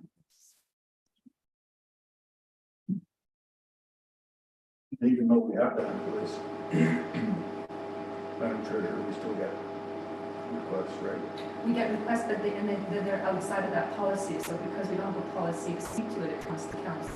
And then they're, And we should be we should be very careful about handing money out we don't have in the budget item. you also, you have to be cautious on what requests you are going to, Entertain, And you also, unless it's some kind of bizarre emergency, and it affects a wide range of people, you have to be very safe. exactly. Right. Like, I mean, just in the short time I've been there, I've seen a couple of issues with the last council that we approved on these, it should not have, right? And so, It's always a nice thing to make everybody happy, or try to make everybody happy, but we can't. We have a responsibility and a role, I think several councils have spoke very clearly on that we have to be responsible, and we will be. if I can just Yes. turn to the CAO in regards to 8.1.22, the one we're speaking on, isn't this just an opportunity to bring back that grants organization? yeah, I was just gonna say that it's maybe we expand on that and call it support for organizations policy, and the grants component is component of the Yes. policy. Because it could mean something as simple as issuing a letter, or here's one, up the pride flag. I mean, that caused so much contact. In some places, it was just a big deal, it was all inclusive, right? But in some places, there was still comment with that. Another one in my memory that caused a lot of consternation for some of those I think they're a Chinese group. And a lot of people thought. They're being persecuted or whatever. Yes, and there was a guy that walked across Canada and stuff, and some groups, no, we're not gonna support that. And when I was in Muskoka Lakes, they had a discussion of whether we should raise the honeybee from the lake, because the whole thing was honeybee. So it can get pretty political. Yeah. If you have some guidelines, then it certainly helps. Well, Council, I promised, I'll entertain your one question and we're taking our recess. Yes, Councilor Brown. Thank you, Mr. Mayor. Is that something that could go under council as well as our recreation department? Because that's a community involvement. So if that, You mean for organizations? for organization, right, it's community involvement. So if she Yeah. could help set the policy and then And council has to, should be Yeah. reviewing Yeah. all of those applications. Yeah, of just to course. take some of the workload Yeah. off of Yeah. yourself as well. So, I would suggest from a policy perspective, Counselor, that we ask Cassandra to do it, because she was involved in the first one. She can work with the community service person as well. Mhm. And she's really good with money, Cassandra will do it. Okay, so, and then we'll bring that back, of course, council will approve it and Mhm. everything, but we'll make sure that there's some goals in there for council. At least she could provide the report to council for approval or disapproval, Yeah, okay. Uh, to take the workload off of Cassandra Yeah, herself. that's been changed already. Thank you, Councilor Brown. So we're gonna take a brief recess. I'm gonna stretch and move around and do something. Council, there's platters downstairs, so if you guys are hungry, go to the.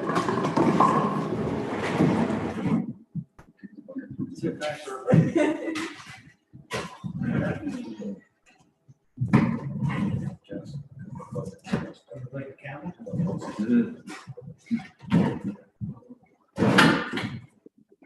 Is the audio came on?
And welcome back.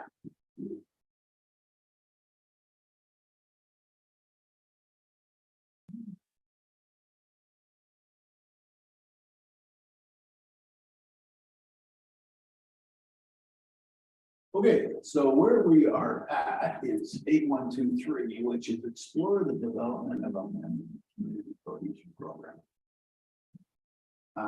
These are, I'm not aware of any in Ontario, but it's maybe not here because they went down to where it's in Jacobs and grants and something. Michigan is very prominent with developing. Demolishing and festivals around it and that type of thing, whatever. And, you know, to do that just by ourselves, we would on. And to political ends of the discussion.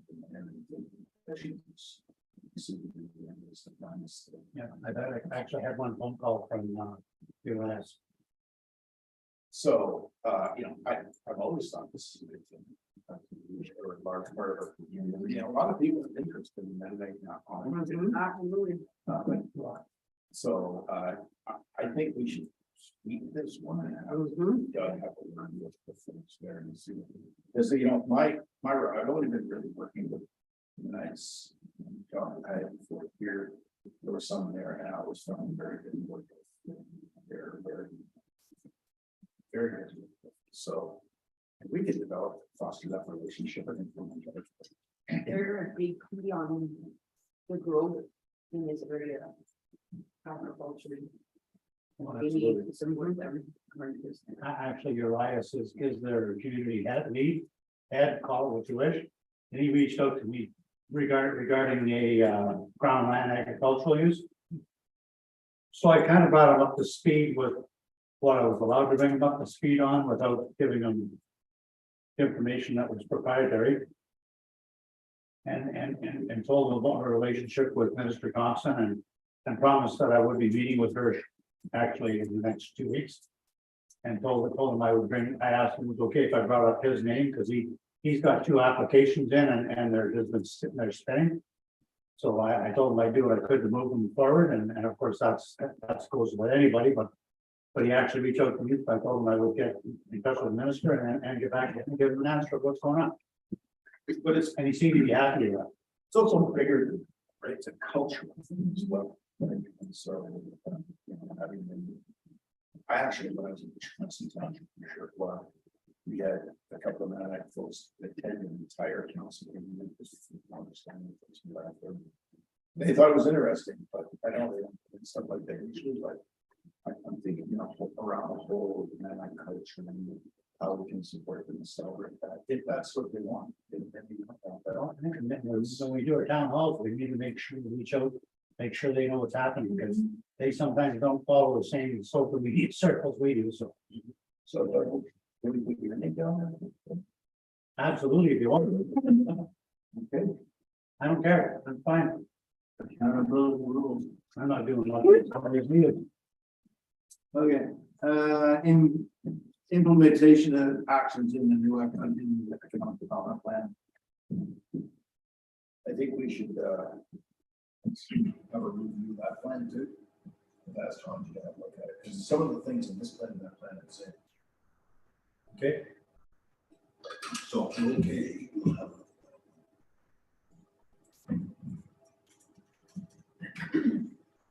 Okay, work with the Agricultural Society to improve the farmers market.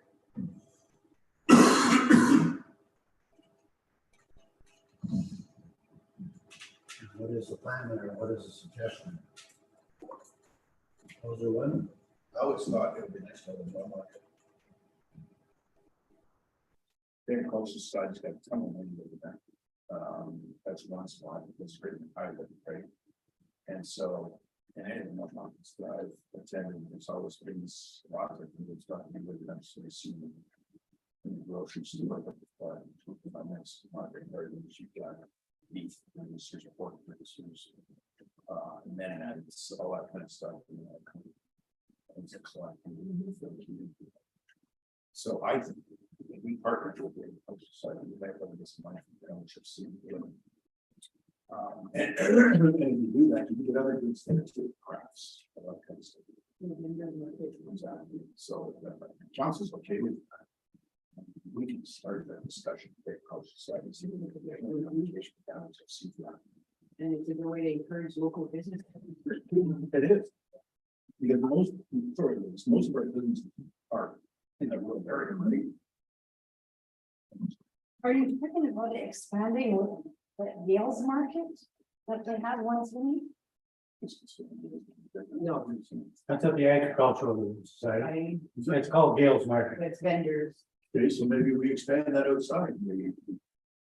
So like for $1 million there, we can Well, swap. they have it outside when the weather is not good, they go inside. But they Maybe we have could have vendors in there and. I mean, we have to talk to maybe culture society, wouldn't they? It's interesting. But I know like Finland and Surrey been doing their downtown. I know in Michigan Shores, they have, you have to have a restaurant by the waterfront there. They have a little market there, what they have is these little houses. And they're like little boats in the rent one. So some clothing, or jewelry, whatever, one sausages. You get one of these things, you rent it, people come. Yeah. That's a little thing. That's how it is in North Bay. So it's set up. Timmins, they have the shelter, just the little, Yeah. you know, the little tent things. Yeah. We can call it like Basil's retreat or something, but doesn't. The concept is. I think it's good. Or back on Chris. Yeah. Yeah.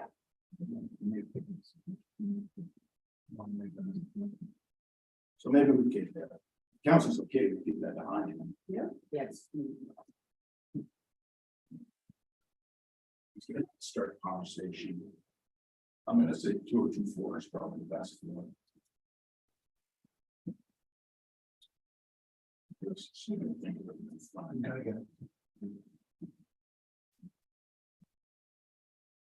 Okay.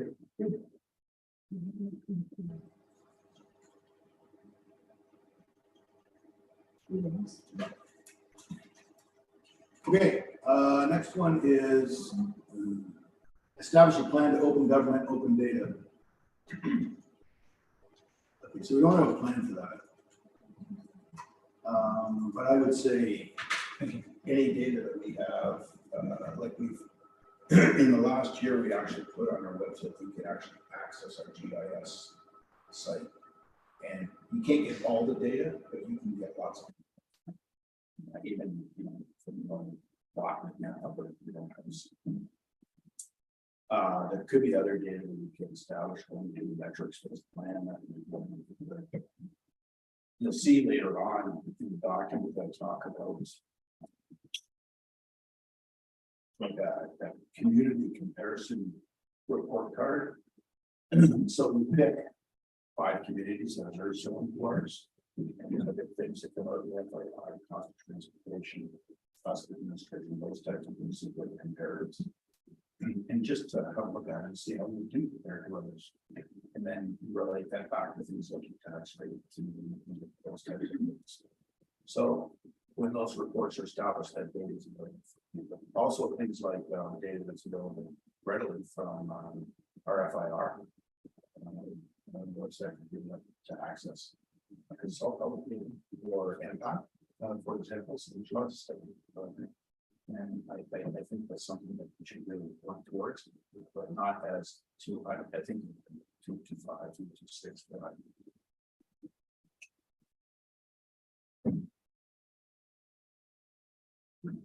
everybody okay with that? Yep. You said everybody, so I thought that included me. Well, you're the chief here. I'm just in name only. You keep running this, you're doing well.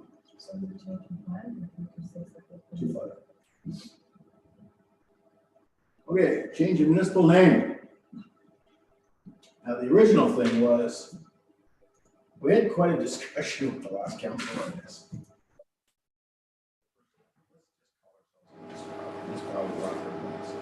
think that's fine. But the discussion went further than that, and so should we look at a name that is perhaps still maintains the area, but at the same time. Because we get Black River, Blackwater, Matheson, like we get all kinds of names that people call us, right? So. I only know my own experiences, I convinced council and y'all, their name was the township of Michigan. Try and pronounce it, and I do the worst. It's involved. Oh, okay, right. So they changed the name to this law. Very short name, people remember it and voted it. So I don't know, the council feels like that this is sort of a communist thing, and so that's probably more than their agenda. Minister Thompson said it shouldn't be Blackwater. Yeah, see, ministry, she, She stood up in the legislature and was talking about her visit out here to the farms. For Timmins and so on and so forth. And she said she had such a fantastic time in Blackwater, Madison. Well, like Chris said, at least she's in Madison. yeah, and in most cases, people will refer to us as Madison. Well, that's where everybody's used to driving by on the highway. And the thing that drives me nuts is that was a provincial treasurer way back in whenever it was the 20s and 30s. He wasn't from here, he was from Southern Ontario, somewhere, Lanark County or something. And so, you know. Well, then I get blamed for that one. That's why I called the federal.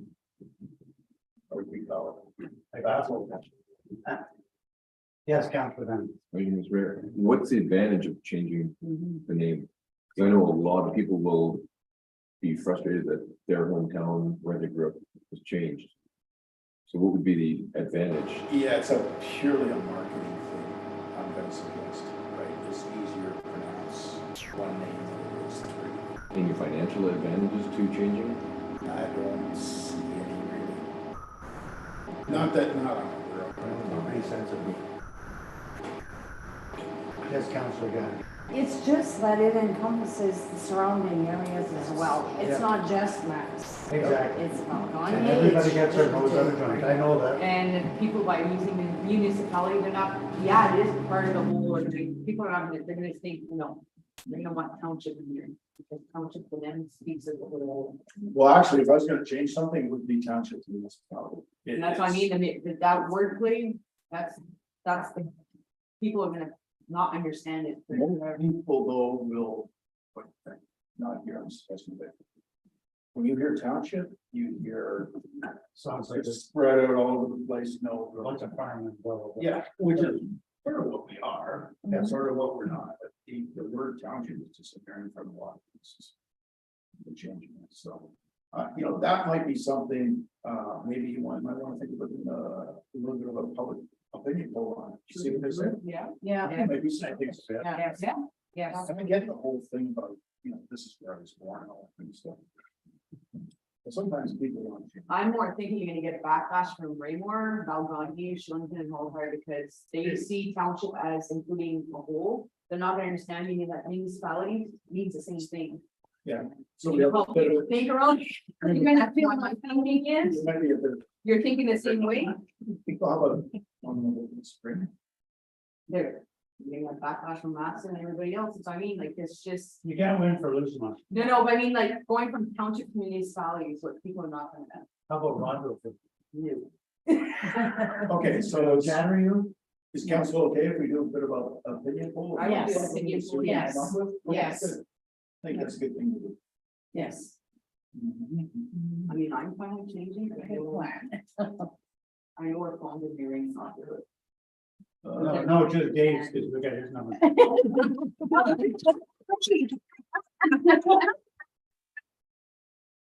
So we're gonna, let's get this to Andy. We'll do it 2 of you 3. Two, 3 or 3. Yeah. Okay, develop new branding for the township, set up corporate images, which we really don't have. It's a one-time cost, could be a marketing logo. I kind of like all of the color scheme can do with that, our corporate logo is. As you see the agriculture, you see the mine, right, that water flows through it. I think that's a pretty good corporate logo, but I'm talking about. So would we not want to wait until we get the rest of this fleshed out? The rest of If we change name or something? Yeah, you could, you don't necessarily need to do that like that. Something. Well, I'm just Tie it suggesting. to the whole- Yes, Councilor. Can I suggest that we coincide it with our new building? Yes. Yes, we can do that as well. That would be a good time to do the remarketing, Yeah. as much as Councilor Doug, well, actually, his number, but can we put his number in? It's too late, we use them, looks like, oh, so, one of the things is that I'm talking to them, about changing our crazy blue signs for the province. So the one coming from Timmins, it says Black River dash Madison, but Black River, there's all one. One word. The rest of them are like, that's the dumbest thing I've ever seen. And like, I told people when I got here, and what are you talking about? Then I went, what? Oh, that's what you're talking about. So, and the province pays for a portion of that, but I thought if we're gonna do that, let's at least figure out, I agree with the whole main thing, you gotta figure that out. Because you don't want this too often, there's a bit of a cost to this. But then I also think you should have the slogan that we have on there. And you also should have it in French, right? And. And. Poetry or whatever language. Did We asked them, Yeah. right? And you might want to have it in German. Isn't that?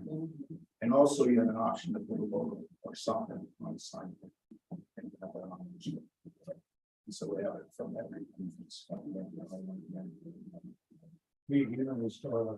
We still have a sign out on Highway 672.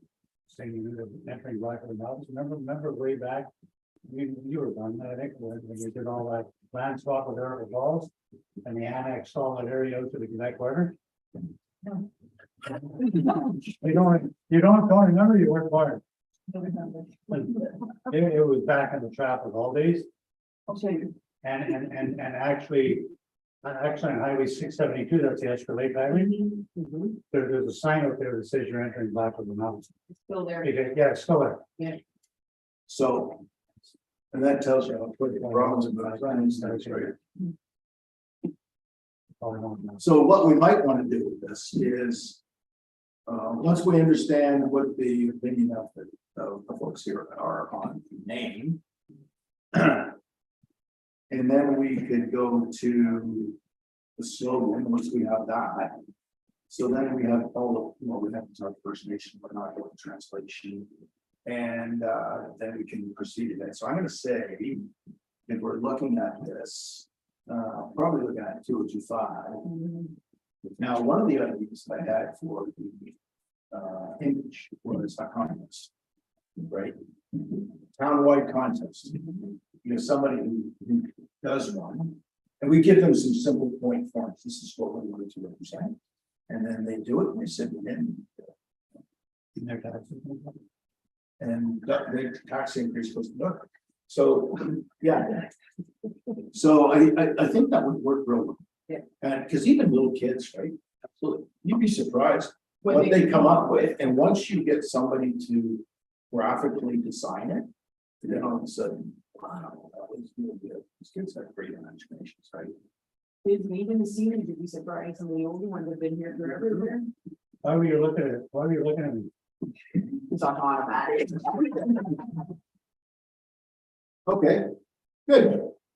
Wouldn't it be a municipality-wide contest? Yes. Town-wide contest? Our township. Yeah. Did I say something else? It said town-wide. Yeah, municipality. Yeah, that's on township. one. Wouldn't that be baller? I don't know, but it's pretty good, right? All right, where are we? Integrate the museum and school programs. That wasn't my idea. What? The museum and school programs. What is that? The museum. Over there it goes. The one that's not open? That's the one. That's The one with the falling apart building? No, in fact, the building don't have that shape. I think a simple letter can say, depending on what the council decides, it's a civil thing to the schools that says, look, if you want to turn it into start something. And we'll open it up and take it over there. I don't I like the idea. How do we have a plan here? Part of the plan, I just think it's. We don't just take it as 2 seconds. So it's not open, this museum? No, and we don't have a museum committee yet. 'cause So- we don't have an application. What's the cost on renting a place that's not being used? Not costing as much right now, other than a bit of heat and hydro. Well, we did this, We had to fix the boiler though. Yes. Sure. Council's gonna decide the operations of the museum with your budget. So currently it's in the budget of the museum. If you are going to open it seasonally, like it has been in the past, it's about $38,000 to run. So my understanding is that it's shut down right now because it wasn't in the budget previously. Should have been COVID. Clerk? It's so it only is open between the months of May and October. So even if it wasn't in the budget last year, it would be closed right now. It has been closed though since 2020, since COVID. And it was a means of trying to bring down the levy by not opening it year after year from them. and this goes. And there's also lots of months. I would have. The ghost has to come to you. Closed. You have mannequins for stuff with straw, and you got bales of hay in there. Okay, good. So we're on, now we're over to existing service enhancement and continuous improvements. And the first one is proactively and aggressively monitor and enhance property standard. Uh-oh, well, we're working on that one, right? Seems to have a bylaw, is it? Yeah, we should look at the bylaw too. Make sure it's- You mean for a family standard? I mean, the bylaw needs to be reviewed and adjusted.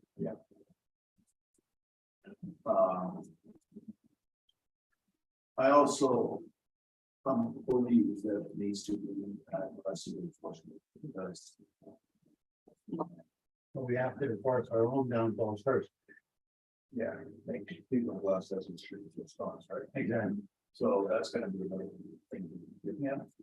So, but regardless, it's still, we should review the bottom. Whether it's empty lots with brush on them or just Any, ditch length with the long grass and never cut. Well, we just have to make sure that the standards contained within the roads and are what we want. and we can also review, like, say, the surrounding community, but for Falls, what their community, what their property standards are, like, compare it so you can give yourself a baseline of what. I know, like, just an example, your Falls has their grass has to be cut whether it's vacant lot or not. You can't just let it go It wild. should be the same thing there. Just as an example, to maybe we compare it and we can build a new bylaw pointing to what we want. What should be. Okay, so this one comes. Reviewing the bylaws as opposed to the rest of the enforcement. Right? So we need the aggressive enforcement. Okay. We can't do that until we have somebody Yeah. aggressively enforced. Yes, of course, but the concept is there, right? Mhm. So. It's not like we took them in the last thing, I would say it was the previous court treasurer. Okay, so. Yeah, that's fine. That would be the natural progression, I think. No problem.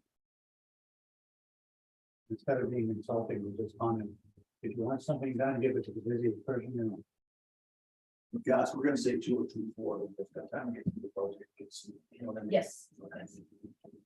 All right. Establishing a data bank of all forms used by the township and convert each to a PDF. So this should still be continuing, we've done a few, but not all of them.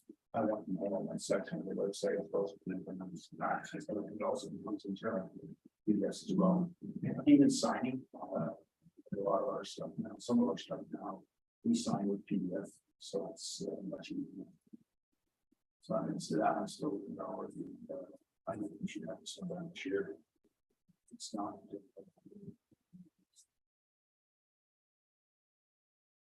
Let's put that up. No, And, okay, move to new office upon budget approval, start plans to require changes.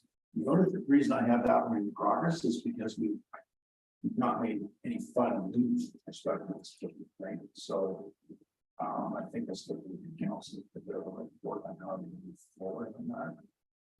piece of information. I haven't read the legislative change globally, but my belief is the province has now changed that you must have even spending on Washington.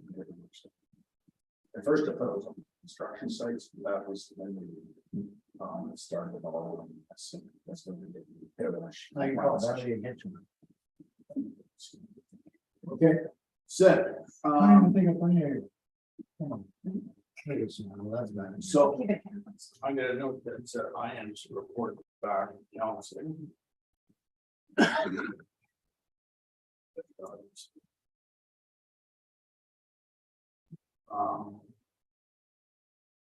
This is probably gonna have to be shared. Okay, establish industrial park, use grant funding opportunities were available, and this may be part of the grant process. For Highway 11. Which is probably. Let's talk about the industrial.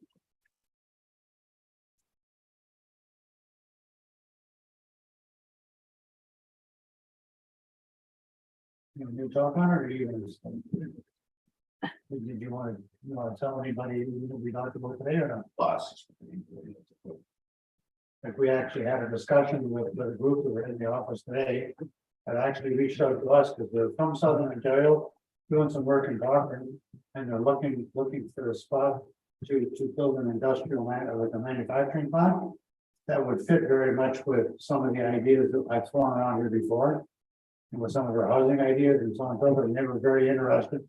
Again, talk is cheap, right? So until we know exactly where that's gonna go. But it would fit very good with our ideas.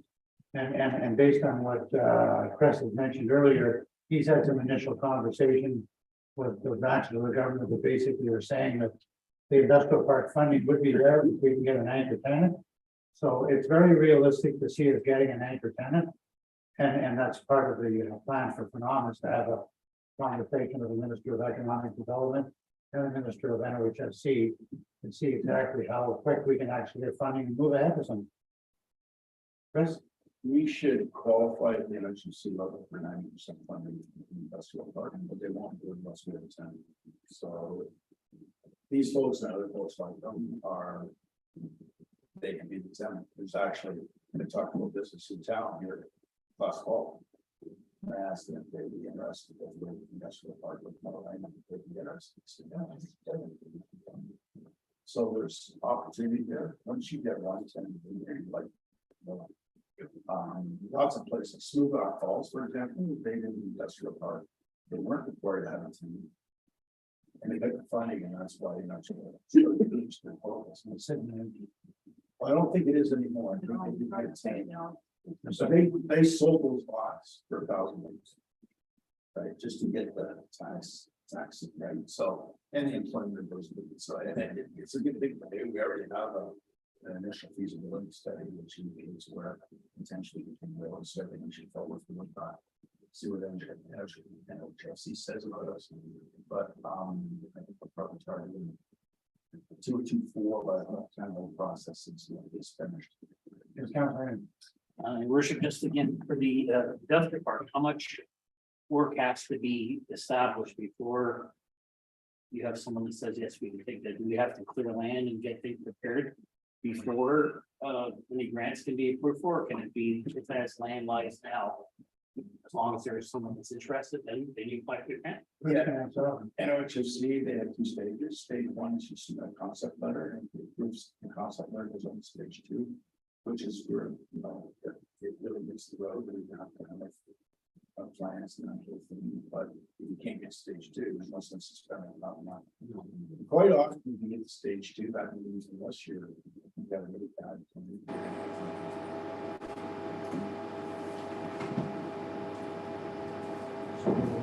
We're basically at a point where we can start stage 1 whenever we want. Yep. Okay, the next one is community improvement plan to start with for Matheson. These are plans that are dealt with in commercial areas, and they things, so how it's what it looks like. There are grants available within that area that council sits down to the budget process. It would be something similar as $2,000. Here's the application you have to fill in. Spent on so facades. We already did that.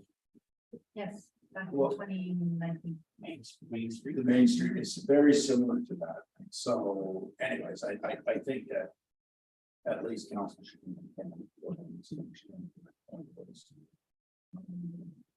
So ask council on brought a plan with ideas and the follow on. They are ready the next one to get done. That's doesn't happen that means. So. So anyways, what I'll do is I'm gonna change this to a report. And I'll get this to council before, if that's okay.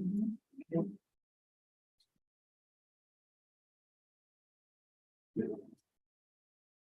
Okay, so we're all service sharing opportunities and review current service sharing agreements. Well.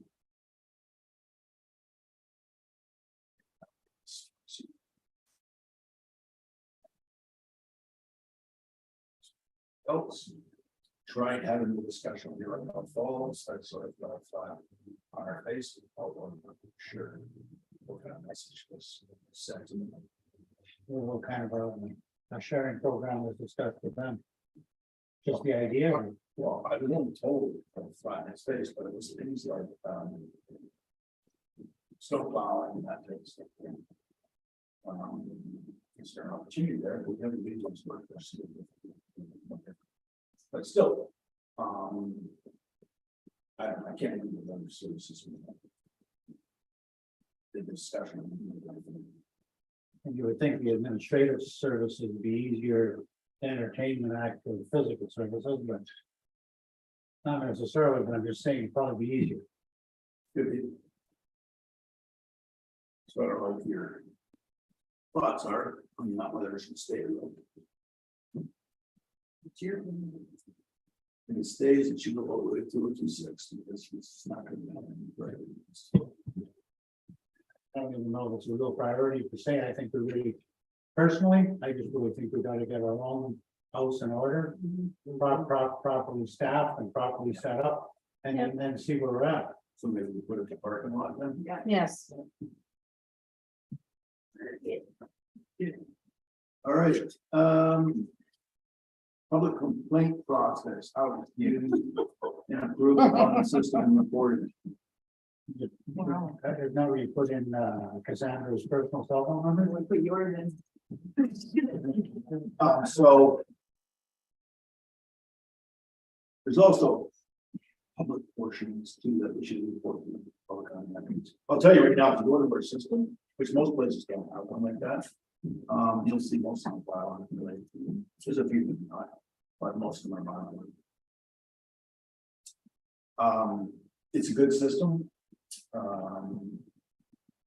For a community size, I do think we can improve upon it, and I think we probably want to leave that to staff. To report back to council on that. And I'm gonna say, won't be happening this year. Because like I said, we want to get a person. 2024, it might, if we end up hiring a bylaw enforcement officers, just, let's go that way, it might be a tense. Shift over that.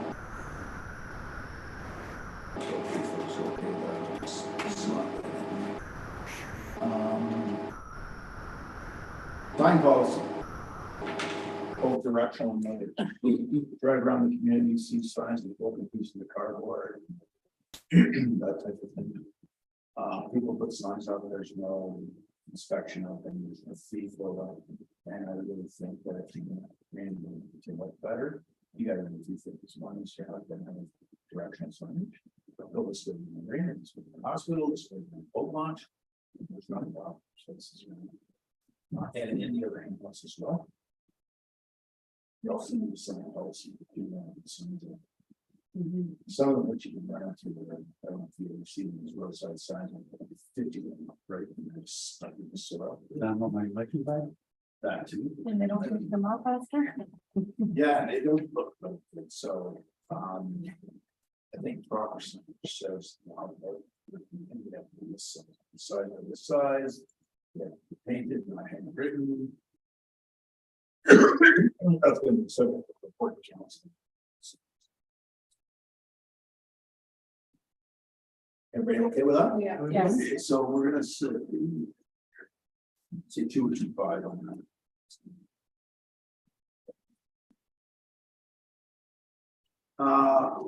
Work to bring a new hotel to. Also, we're gonna say 2 or 2.3 for that. I don't know who came up with this. The community process.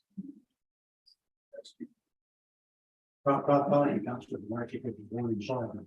That one in Whole Foods. Yeah, isn't it, is that, or is the library boxes, is that what it's? No, No, can post boxes. Oh, okay. I don't remember that.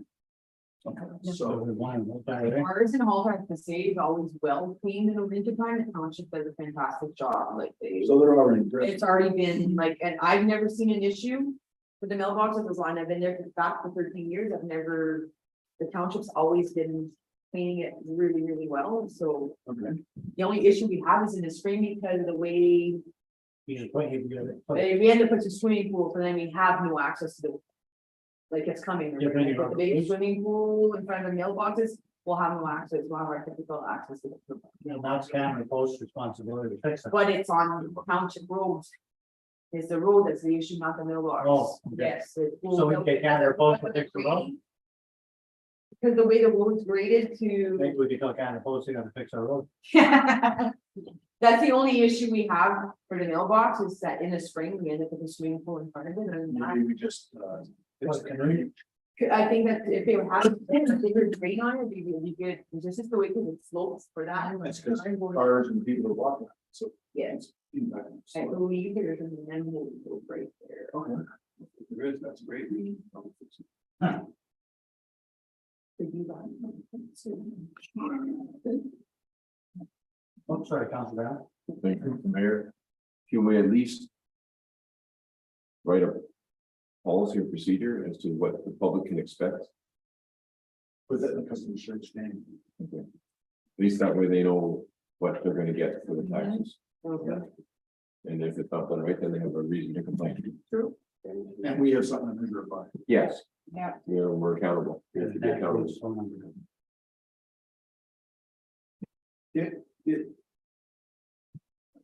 Okay, this is my note for us.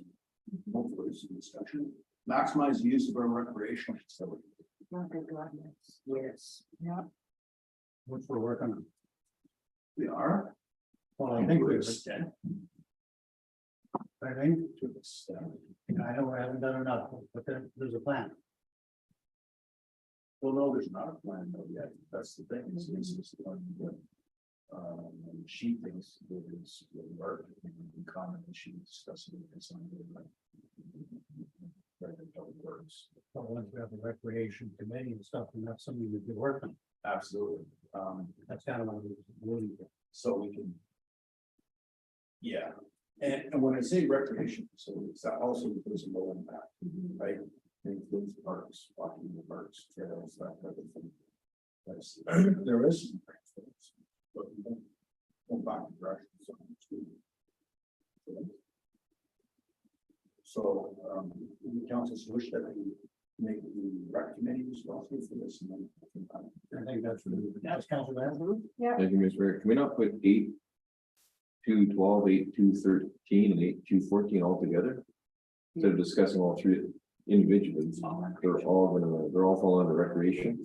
Oh, They can all fall under, 12, 13, and 14. Yeah. yeah, they all All fall fall under together. Lisa and they can all fall under the rec committee. Actually, 15 also. Yeah. Trail development plan. should Yes, probably- Madam Clerk. It's just so council passed in terms of reference for your recommendation, we have to amend them to. We're going, we are going to amend it anyway. Can, that's the first.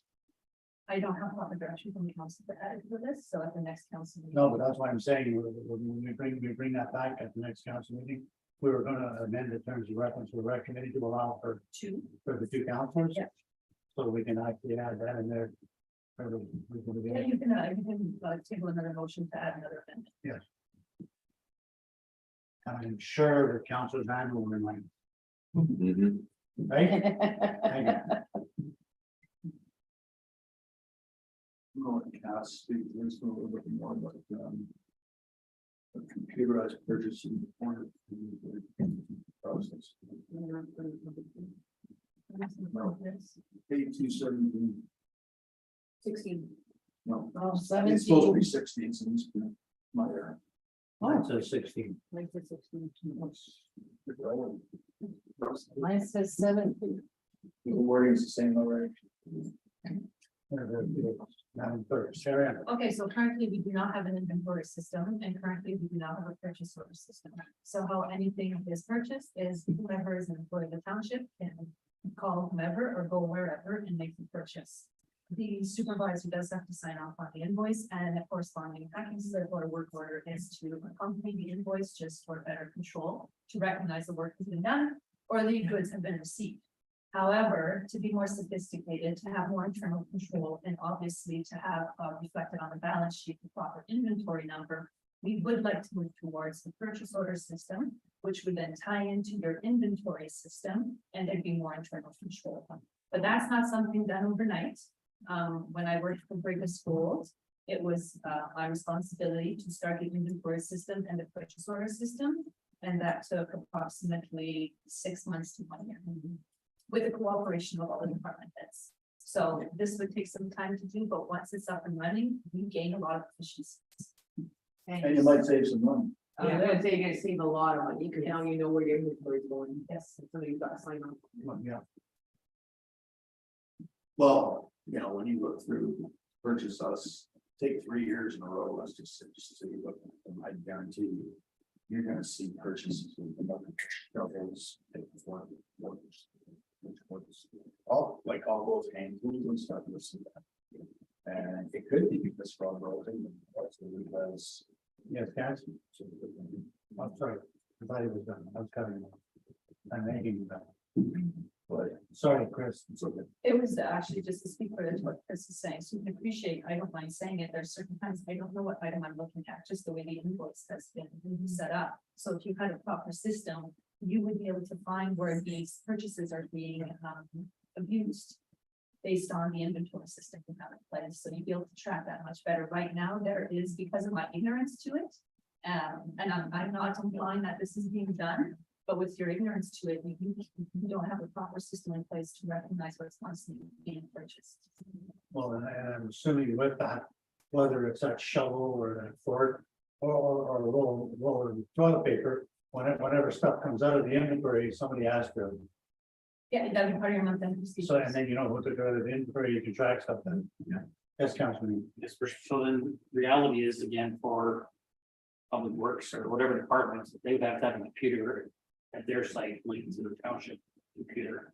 So that if there is something that is broken, they can show us deleting an object from the inventory and justifying the need to purchase a new one, correct? I don't know, and this is, I think, semantics of it. I don't know that I would want a public works employee to do it. I think it's just really recognized within an in, it'd be more of a control you set in place from a paperwork aspect. Because I would not, and it's, I just don't know if the public works would. And don't understand, it's just, I think that's an admin control. I was just thinking by means of inventory.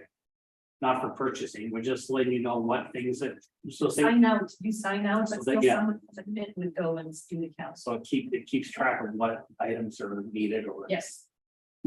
This could also sort of, Councilor, I was just wondering, is that something that you can hire a student? software related. And it's also organization. understanding how- Now you're putting PO numbers on everything, like your shovels are gonna have a specific number in your system. Picks are gonna have a specific number, so when you're requesting something, so it's not too much involved for students to. Everything would have an inventory number. Yeah. Which would be driven back to your POS system. I was just thinking that because of staff shortages and. You know, just an idea. You're trying to help again. Yes. Thank you very much. Chris? Fuel is also. We don't know. Hence, why we're looking at the fuel system that makes people accountable for the car, right? Is there not a sign up book or anything when the fuel goes in the bid? My, Nothing? we track the fuel. Yes, we track it. just So by it's your a, tips. so it's a manual man-made system, which can account for errors. Yeah. And just, we all make errors, so we need to become a little bit more sophisticated. And of course, what we have on too at the end of your accounts for your inventory, so you want your dips to be on point. But I mean, like, you know, like, I mean, not just asking the question from the perspective that, like, you know, like back in the day when I actually had a real job. Like when we used to fuel up our trucks at our own on-site pumps, there was a book there, so if we put 50 liters in the truck, unit 12 was 50 liters, the date and the individual, right? We don't even do that. No, I'm not saying that we don't. Well, I just wanted, Yeah, manual system. okay, But now, under the new system. You go in, insert your card, it registers everything, that's great, you get the whole freight out, but more importantly. That will require us to replace the tanks that are there, that have TSSA approval. And therefore, we know they get on the LES program, which. helps us finance it and do all that. Well, it's gonna save us 15,000 plus a year, just on. Council, Ron, we have a question. Yeah, what system do you have in place to keep track of the fuel right now? Yes. I'm bad on the right and the left. So we do have a log, Councilor Rondo, it's similar to how. So just a logbook? It's just a logbook. So nobody's doing a nightly dip? They do it every day, end of shift day. Yes, Okay. yes. That's how it's I'm being tracked. wondering if you guys could. I know when I worked at the mine, the security was the one in charge of all that. They'd come in, they'd ask for the key, and get the key. They went in, they did their thing, they came back, well, how many liters, their mileage on their vehicle. And what it was used for and whatnot, and then we did dips every shift, but not just once a day, but every shift, because it's a keep track of it. Yes. Appreciate that these tanks are so old, Council Rondo, that we're not even sure how, what is it? I guess the levels are correct. That's right. And the main reason you dip is to control for environmental, and we don't even know if that's being done. So I'd it's like in to say the there as council well. budget when we have the budget discussions to replace the gas, the fuel tanks. Way And better. and that they're above ground, and then as the CAO has mentioned, there will be efficiencies for purchasing gas. As of right now, we are at that risk, not a bit, we are at risk, our current supplier has informally warned us that because we cannot provide TSSA approved certificates that the tanks are not reaching, that they're not reaching the ground, that they're also placing themselves at risk by continuously fueling up our tanks. So it's urgent that we look at that. I'm actually surprised. Because the TSSA, I guess that's probably why it doesn't happen, there's no certification on the tanks. Because normally, there's not only just the dip process, the TSSA requires all buried tanks like that to have an annual inspection, which includes basically pressure testing, all the rest, it's not a very onerous process, but it guarantees whether your tanks could be leaking. Yes. And it's just, I think council has been told by the CAO you don't have insurance. on this. Oh, because we can't prove that they are double wall. Well, they aren't. We don't have factual information from us. I'm sure they aren't because they're old. So it's a huge risk. We don't have. Yes, Councilor Neil. Sorry, How soon are we getting this done? so we have a budget. Council approves the budget that's presented to them, we can start the process. We have to wait for the budgets for, We have pricing already. that's not something we could already make a motion for to get that done ASAP. Yes. Yes. I'd rather the CAO answer. Chris, I don't think you're in any more jeopardy if you wait for them. My concern for me, on insurance issue is the legal. So. We're on talking petroleum here, so as hazardous waste goes, it's. the ones that doesn't need the property, we're fine. If it leaves the property, then they're responsible for that. If it doesn't, TSSA will make us involved with dirt. Until it's. The only upside to that is the dirt you can use is cover it for land. But we have to replace what you take out of the hole, right? And our new tanks are gonna be above ground. Any other question on that one, or should we just move on? Just move on and see. Okay. We're gonna be over to employee engagement and development. Purchase order system with you. Oh, 2040.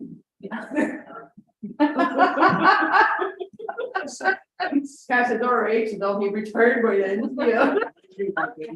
No?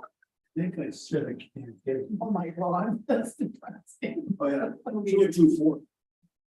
Because that might be in conjunction with what I'm looking for, so. Okay, employee engagement, okay.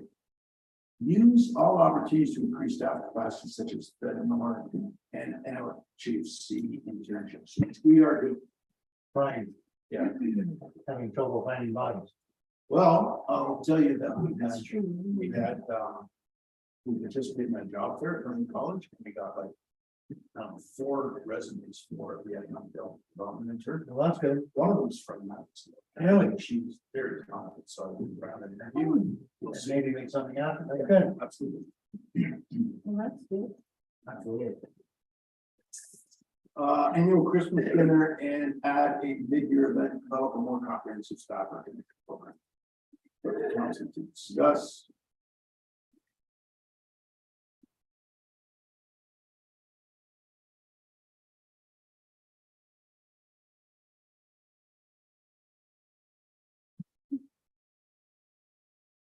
And my understanding was is that we didn't have a Christmas party because it wasn't enough interest to have one. That's, we should ask. Can you speak to that? Yeah, I can. So the last time of council, it was a mixture of council not funding for Christmas supper or dinner, or just due to the relationship, there was no interest from the staff's perspective to participate. So I guess we got lots of work to do. Because I really like those kind of events because it usually does show a good relationship. And if you don't have them, it even shows a poor relationship. And it was just because of, and I don't like to put it this way for anybody that's to say if it's just because of money, it's not the only excuse that we should be having. We should be finding a way to do things. Money is very, very important in the whole picture. But sometimes the cost of doing nothing is higher than the cost of doing something. Anyway. And it's good for morale too for the staff, and everybody else. Agreed. The one company I worked for, they did it twice a year, their Christmas party and we had a summer party. Oh, but as soon as they're on the out of the year, everyone was like. You won't have too much fun. Chris knows that last item on this sheet. Huh? Oh, you want to know what we're gonna do with that? Yeah. Want to keep it? Yeah. I think we should keep it, yes. Yes. Okay, and one of the I think that would be good because at least then we're gonna get some really good cakes, Oh. really good cake. okay. Well, that's going to do it for 3. Exactly.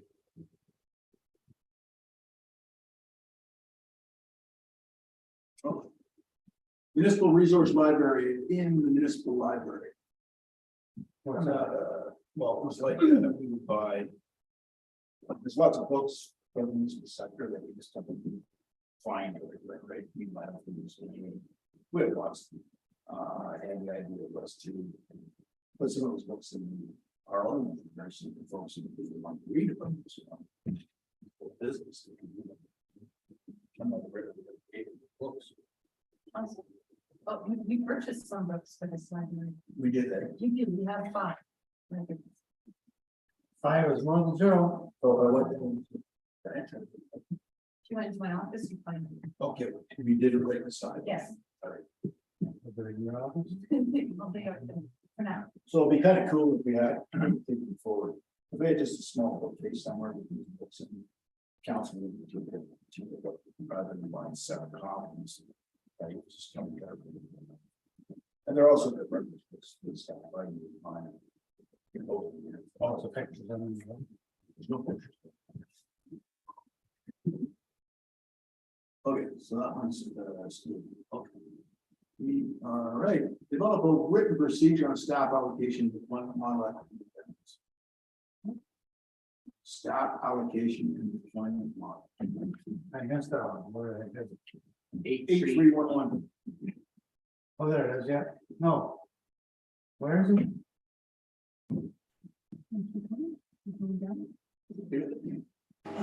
Oh, because all the other ones were done, that's The green ones are done. mine didn't come. That's 'cause you have to do the right thing. So, anyway.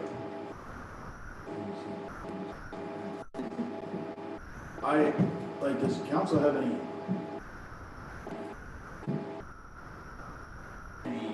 interest in this?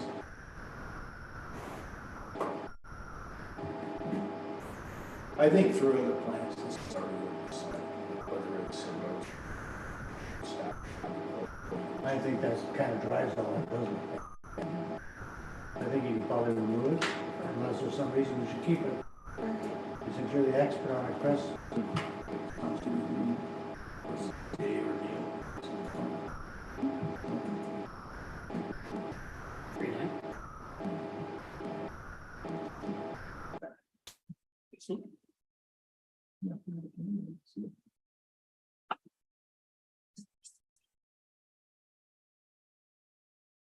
You're looking at the I'm sorry, Chris, no, the 839. succession plan? Yeah. Awesome, I can send it to you. Okay, good. Yeah, Thank you.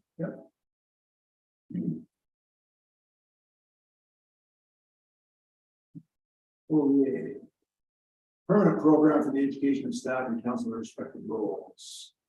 So I think we've already sort of established it for council every time you can. I think we also left the option open for council midway through the term if you decided that you want to have a refreshment. We do not have a real program for our staff. We started with health and safety, which I think was a big start. And we got $14,000-$15,000 back from WSID for doing that. And now we're going to start to do a second, so we're going to get some more money. But I'm thinking just January staff training. And that's part of the responsibility of the staff should have a training plan for the next year. And that helps drive our budget, so it helps better educate our staff.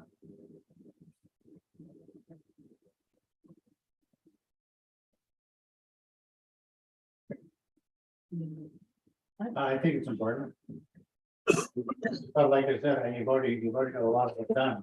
So is it still showing as requiring? Yes, Councilor Young. Is there a job description for every position? Yeah, and they were all approved by council. Okay. So they were creating a new job, like that job description. Okay. That job description and then drives the salary level as well. We get to give it to our third party compensation person, and she scores it, and then drives the compensation. So that way, nobody at council and nobody in staff is developing it. So it's really good. Thank you. Okay, so so I'm not hearing anything about the training plan, so that doing this whole thing. Well, as far as I'm concerned, you did a bang up job of training council in preparation for any new roles. And obviously, some of it should be reviewed, whether it's our procedural bylaw or whatever that was recommended earlier. And I think we should, as soon as we actually appoint a new counselor, I think that would be the time to do it. If there's the staff part of it too. Well, training is important no matter what in education, it's constant stuff they learn and you and refresh yourself on and really important. So I want to be mindful of all the 202 and 224s that we have already. So maybe schedule this for 2025 and it's time to work. Maybe we'll take to do with that. If I hear wind and rain, it doesn't say. Okay.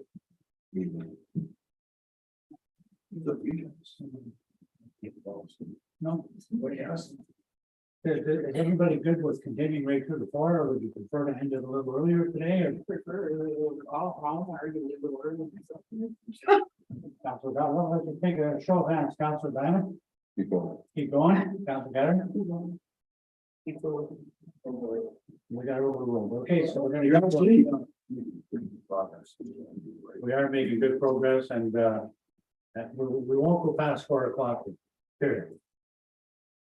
Okay, the next one is under renewable key infrastructure and services, plan for highway levy one improvements, that's already underway. So. We already get some money there. Hey, do you have any luck on your feed net? No. It's like nobody wants to do. I had some suggestions of what I will talk about. Okay, so. Okay. Okay, Val Gagne and Monahan Road.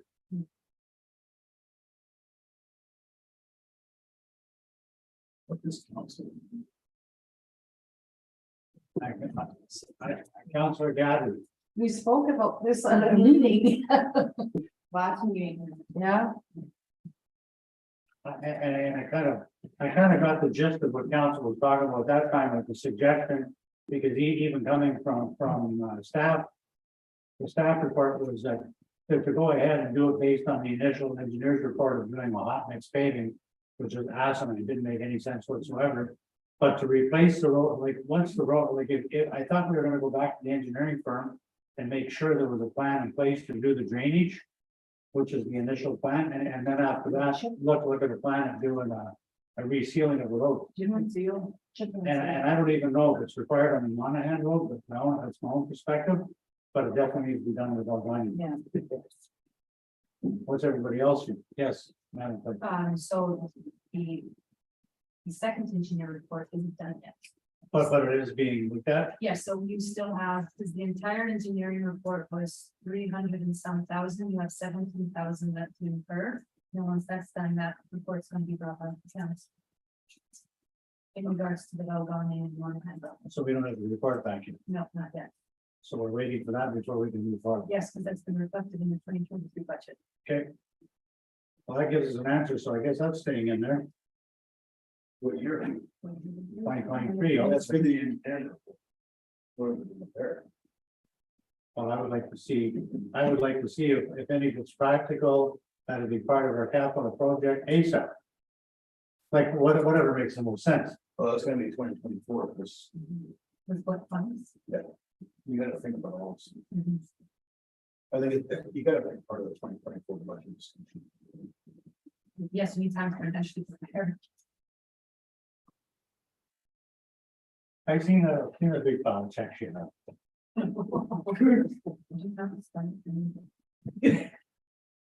It's one page. Okay, improve policies on annual capital spending and include the required aspects of the asset management plan. But this will be able to be obtained in 2023 as an asset management plan. It is not. So. Okay. Money's a big issue. Yes. For the next negative jackpot in the states will be able to. Oh, cemeteries. And address issues with and improve our cemeteries. This is the first special meeting. Okay, 4-7. So, the issues with the cemeteries is one, you have 7. Again, we're so unique. We don't have one of something, we have multiple of something. And recognizing we are more senior based, they are filling up quite quickly. So council does have to think about how we are going to then provide something to our residents once these cemeteries are filled up. So the deputy treasurer has been working on the columbarium report for council to consider us starting to install columbarium. It is recommended that we start with the Hillcrest Cemetery. So just for council's information, you have 3 very popular cemeteries under 7. Hillcrest Cemetery, which is up here on the hill, Saint Laurent, which is on the highway to Raymore, and then Valgagne. Those 3 are filling up quite quickly. The other cemeteries, so Lakeside, Green Hill, and Waterbank, there's not much room as it stands. They're quite smaller anyway. So columbariums is what we should be looking at. Actually, we also should just be looking at beautifying our current cemeteries, but money needs to be attributed to them.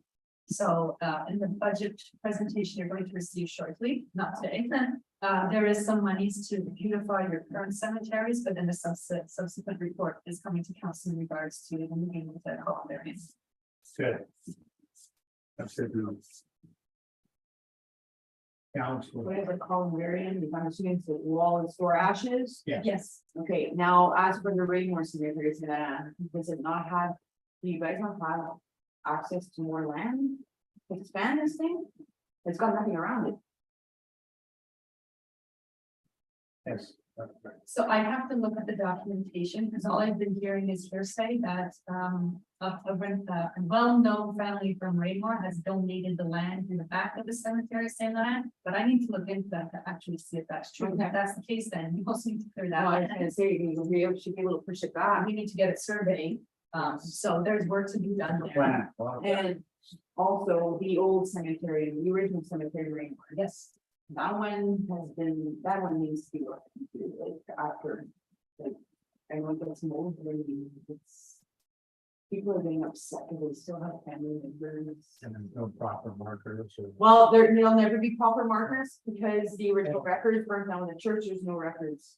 So unless you're an actual family member that remembers where that specific person is, but they do have all the names listed on the plaque, but we buried there.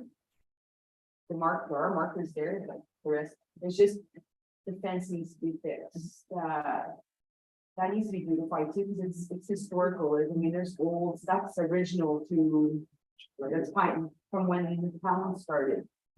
So I'm surprised, Walter didn't have one hidden somewhere from way back in the day, I did not went. All right, thank you. Councilor Noon? Just when I looked at, I'm originally from Quebec and small population, so one of the great site for sort of set aside for all the English families where they were buried.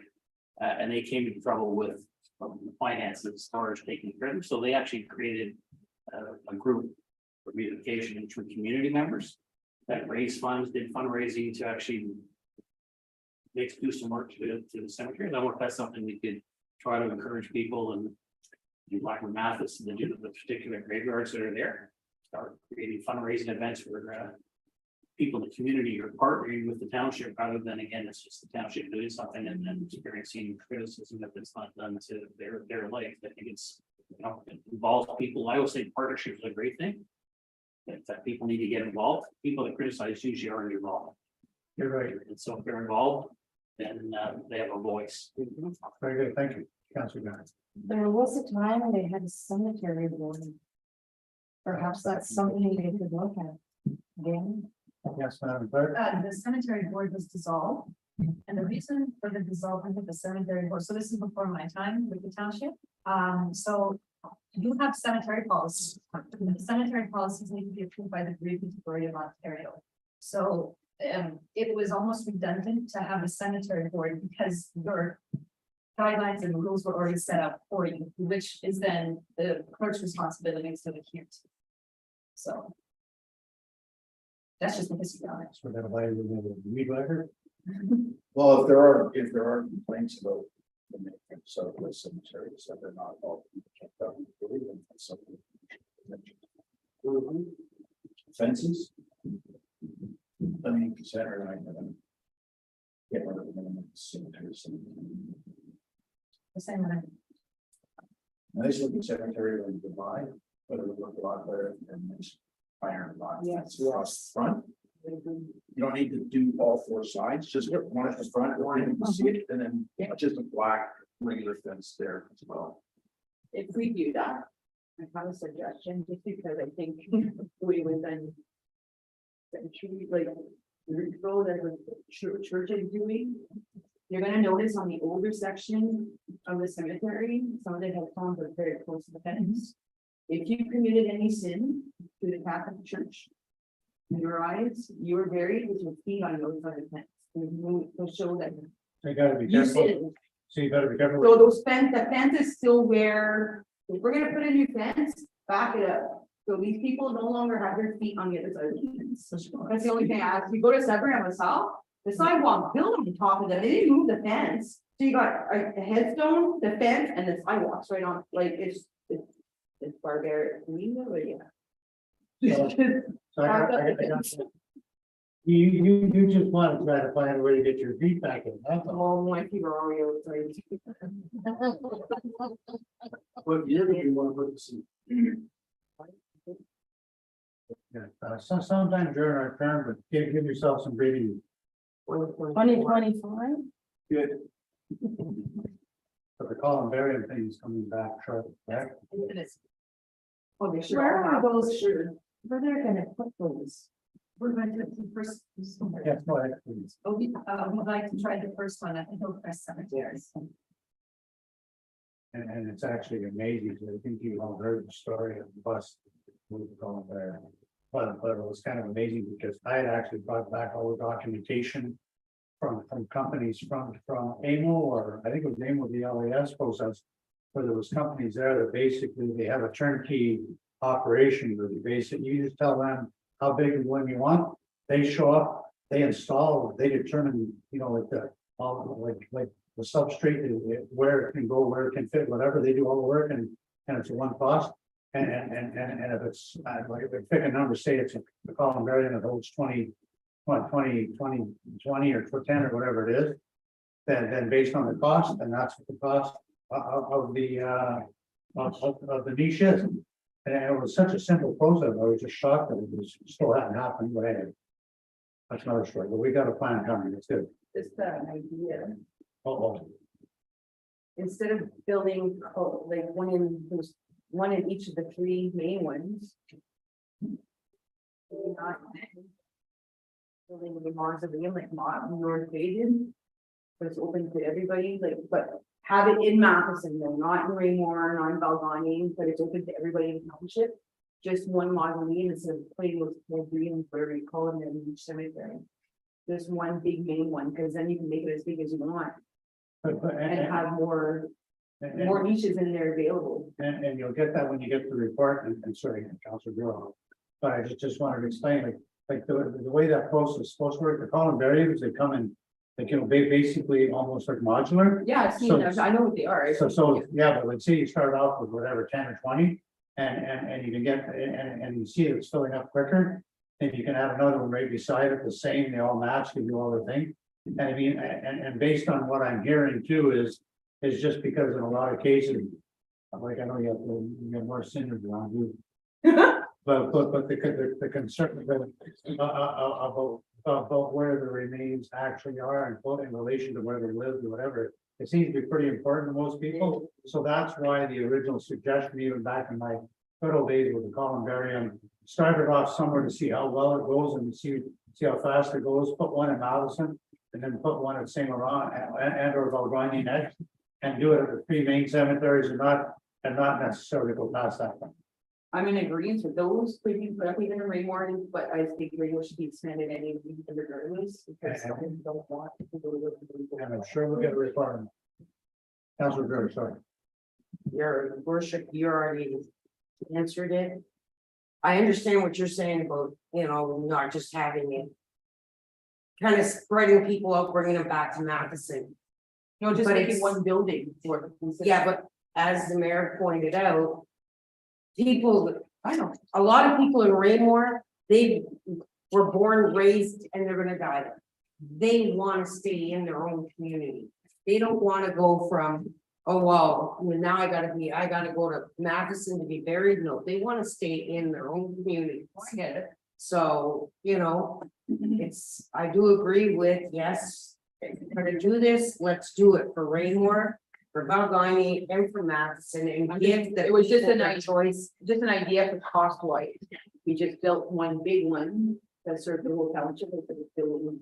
It was just an idea, because I didn't want to do it. Now, the mausoleum, is that basically the same thing? as the columbarium? Same thing, it's just, it's an actual building, you can actually walk in there, you can visit, like, my parents bought their spot already.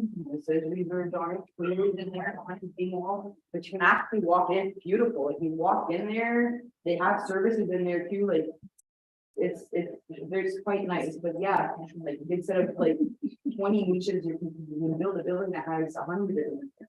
That accommodates caskets as well as ashes. Did JC put a curling stone beside his? I don't even wanna know. You know, we were on the same wall, all of them. Anyway, But so it was just an idea that. No, no, there's different I mean, concepts here. when we get to this, those good ideas bring forth. We have also moved forward with, there was a long time to get it going, but, I got sick of looking at it now, specific areas. There's no reason. You don't know who's what, where, why. Because I want to know the GIS, so, yeah, this is finalizing some of that, looks great. And so just at a glance, you'll be able to tell which ones we can sell, which ones are occupied, which ones are purchased without being occupied. A whole set of parameters that will be. So it makes up a good database for it, and it'll be much easier for others selling. I'm gonna bring my documents in or something and that. Just so I can make it better. Okay. Identifying the Gulf key infrastructure priorities and the asset management plan, so that is gonna happen. Three. But I think that just go with it. Saying. Prioritize required sewer repairs, so it's.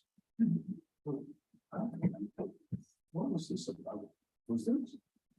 Beth, you know, was there some problem with the sewer somewhere? I remember there's some issue with a piece of rock. The only thing I know about our case of Azure, or as we like to call it, Valvani South, is when that subdivision was built alongside the highway by the Gates family. When they built the subdivision, they built a lagoon, and that lagoon is still sitting there, and I know basically the Gates family has aged and whatever, and there's not many left. I know they approached me a couple times saying they'd like to get that lagoon transferred over to the township. And of course, like right now, nobody pays sewage fees along there to use the lagoon. And if we took it over, obviously that would be part of our sewage and water system. They have town water, but they have their own private lagoon. And even back in the day, Aqua told me back in the day when I asked the question, is Aqua agreed that lagoon should fall underneath the township, but there's some technical stuff that needs to get done before that happens. What year did that happen?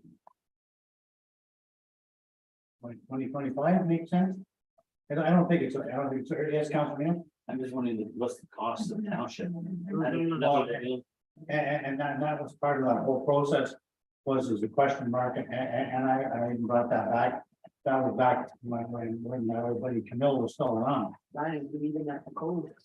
They're big, because basically, I think there was a discussion from the MOE saying that all the sewer lines should be camera, and I mean, like the whole system should be taken over. And before that should be done, it should be all camera. But I was told by the MOE and the gentleman who was in charge at the time, that basically the lagoon itself was basically fine. It still needed a further inspection. They say that it was fine, but the cost would be negligible. But that, and even back then, when the question was, is who's gonna pay for whatever the cameras and all, even that was a big question mark. And my suggestion was, is basically either come forward and say, yeah, we're agreeing to paying those costs. And or we have to find another way, and obviously it's always been talking about grants, and can't expect grants for everything. But on the other side of the coin, there would even be the possibility of bringing that into the system, and those costs being amortized to the users over years as part of their special area rate. There's all kinds of ways to do it, but it's not something that should become the cost of the rest of the users elsewhere in the community.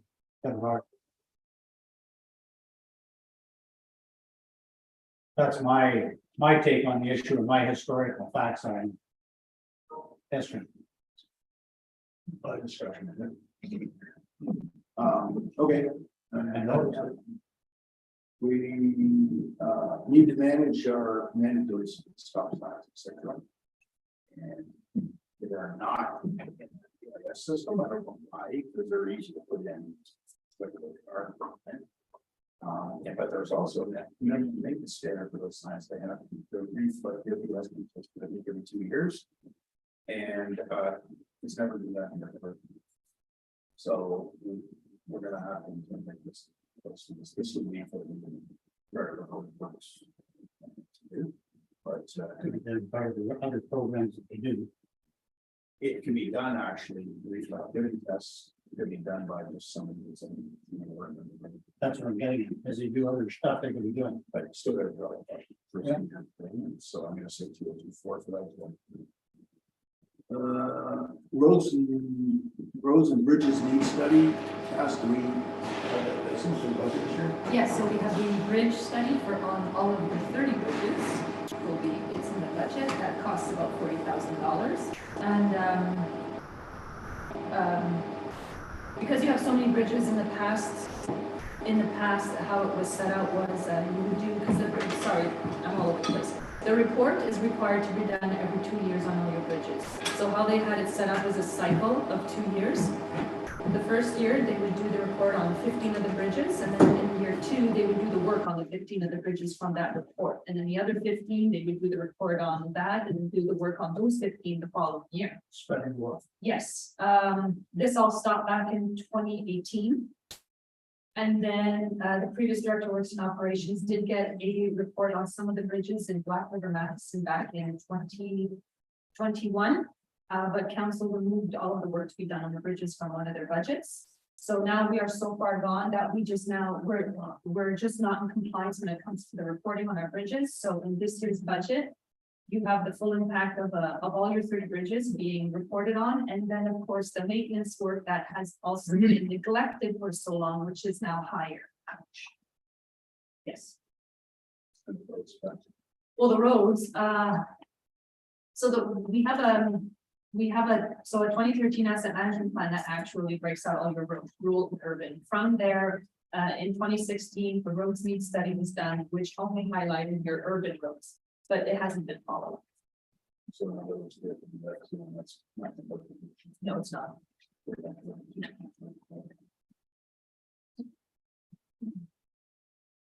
And that's gonna translate into one cost. Obviously.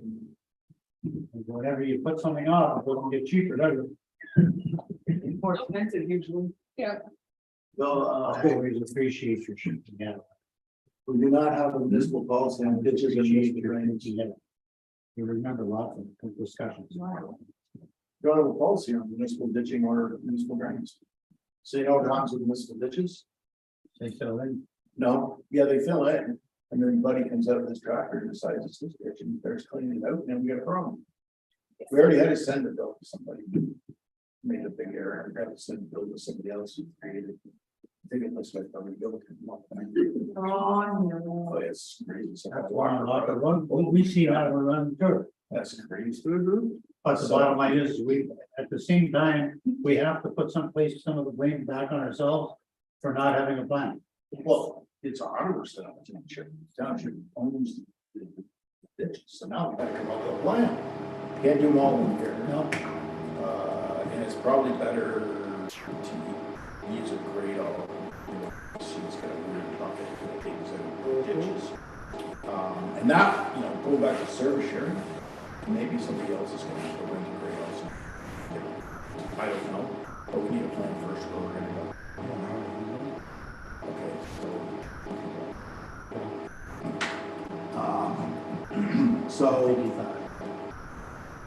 And municipal drainage too.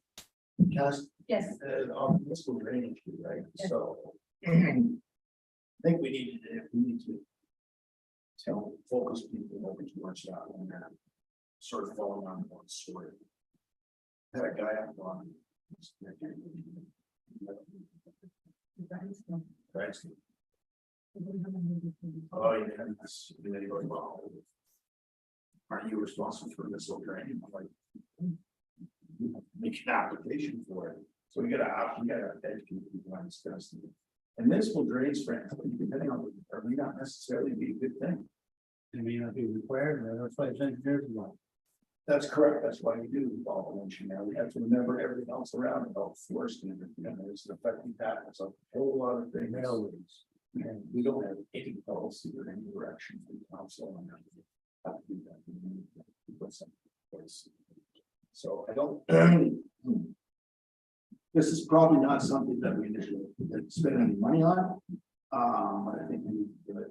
There's no-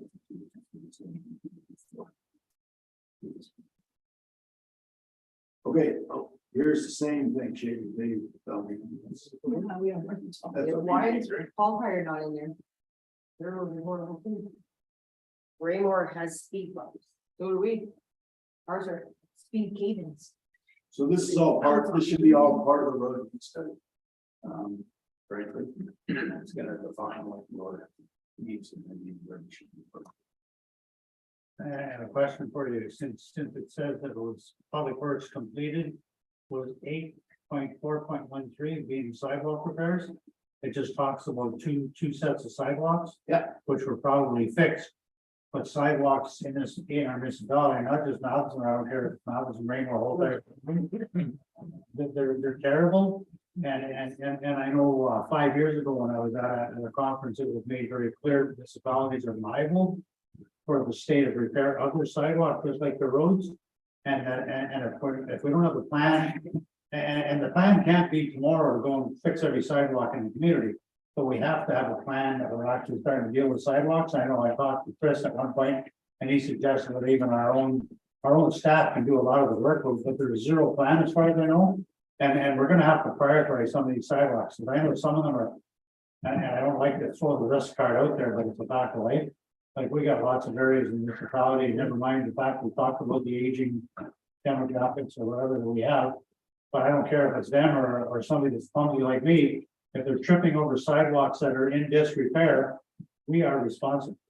You just need the wrong person to fall in the wrong spot. And they it's can gonna blame- Cost you thousands. And that's on, and that's maybe whether or not that sidewalk's bad or not. If we don't have a repair plan or a plan of any kind to maintain sidewalks, then we're- Or just do what they did in Walter, and they need to repair, rip them out. You don't can't afford to rip them out. There's no hazard left. Sidewalk. Done. yes. See, like Chris was saying, the sidewalks have a minimum maintenance standard, and we have another level. That should be, when we finish all the current stuff, we should have that. Okay, Okay. Parks Master Plan Rec Committee. What you doing with that? yes, definitely, recreation. Okay. We're on operational excellence, a complete review of all township policies and refreshes necessary. This is ongoing. And it's not necessarily an easy thing to do, and I would say, if we're finished by 2026, I don't do that. Because there's lots of policies out there. As long as we maintain current policies on our section 270, and this block policy, we're covered off in this block. Then this will cover other things. We redone all our HR policies, we're in good shape there. We've got a grant through that, for council.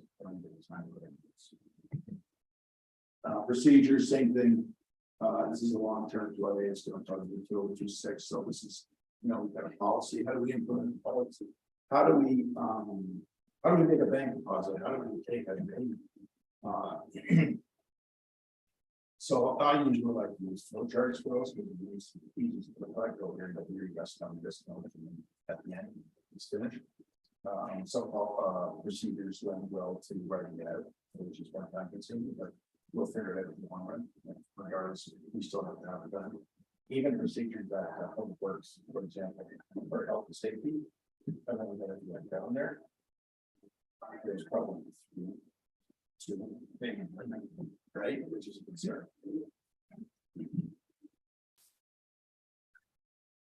I talked about the set of metrics to monitor an ongoing peer group. I can probably do that. If you want to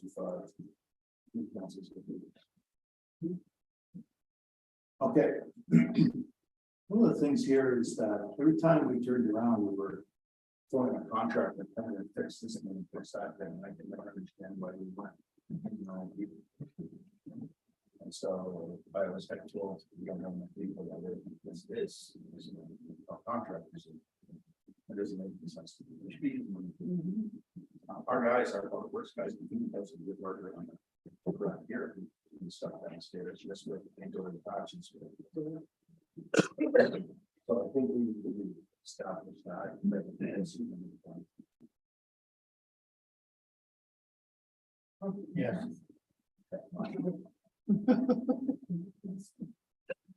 I know, but they're not talking. Nope, He's looking for a response and he it's knows just a you listen. meeting for you and I, Chris, okay.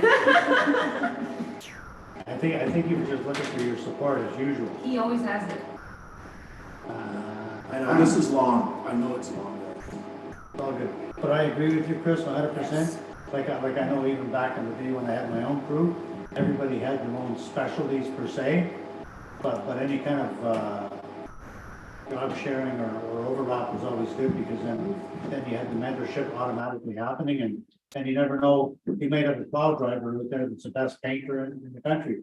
Or a plow driver that's the best plasterer or the best whatever. And you know what I mean, if it's stuff. Places the sheet of gyprock and we have people, some of the stuff is very, whether it's medium or labor based or not. Be surprised how many people would be happy to get away from sitting on the plow truck seat and go fix it. That sheet of gyprock. A lot of these guys are certified to do other jobs besides plowing or. I know. So which there are trades, which are useful, like Chris said, there's no reason why we're on your contract. So right now downstairs in the bathroom, the faucet. Right, it's an easy fix. Yeah. I can guarantee you, a year ago, we would have come to. We're not doing, somebody. It's crazy. So why it's used for own staff, right? And as Doug says, somebody breaks up when they're not. And that's communication that we have. All right. We had a workplace investigator. We don't have a workplace investigator, so talking about messing up the word issues here. And I pushed that off to 2025. And so we're looking at maybe. So in the meantime, something does happen, we start investigating. 8511, develop a complete financial framework and reporting process for management related work department. Should include budget and forecast. Amount of water, so. Oh, Castle. It's your area. Want to bring me another bottle back, please, too? Yes. Anybody else? No. So what this speaks about, your council, is back in the day, what was provided to council was a budget variance report. So once the budget was passed, basically we brought back the budget and then we show you what your actual costs are. Which would then determine variance. We want to become a little bit more sophisticated and we'd like to provide you with management statements. So you receive a balance sheet, you receive the cash flow statement, and you receive an income statement. But in order for those statements to be released and those numbers be out in the public, we need to have a more sophisticated accounting cycle. So I can tell you right now that we don't do necessarily proper month-end procedures. There's also, as I've mentioned to council in other meetings, the idea of understanding the difference between cash basis and accrual basis. So in order for us to move towards something like this, there needs to be a little bit more training with the current staff and them understanding why we do certain things at certain points in the year. In order for us to then generate proper statements. Something else that's been, we've dealt with it, but has been a problem in the past is actually getting a bank reconciliations done on a monthly basis. At times when we did not have an executive assistant to finance in the front handling the payments, the staff responsible for bank recs, it would be 6 months into the year and she had not done January yet. So you can appreciate if your bank recs aren't done, you can't then do financial statements. And it was even tying into them reporting to council based on the budget variance report. Because some of our costs, they come out of the bank automatically, those journal entries weren't entered, so certain expenses and revenues weren't recognized. So, the time needs to be given in order for the current staff to really understand the fundamentals of the accounting cycle. And to get those internal procedures in the proper place in order to develop management statements. So we're getting there, but we're not there yet. So this is not something I would suggest we even look at in 2023. This is something I suggest we look at 2024 and 2025. In 2023, we're going to keep it simple and provide you with budget variance reports, because that doesn't take in any balance sheet accounts. Okay, can we list as 2024 and if we have to move it, move it? Or is that- I wouldn't want to continue moving it though, because if your financial records are not in order, So, no, but it's 2024 realistic. it's going to be. Okay, it's gonna be, that's what I want to hear. No problem. I won't continue though, I'll look for this.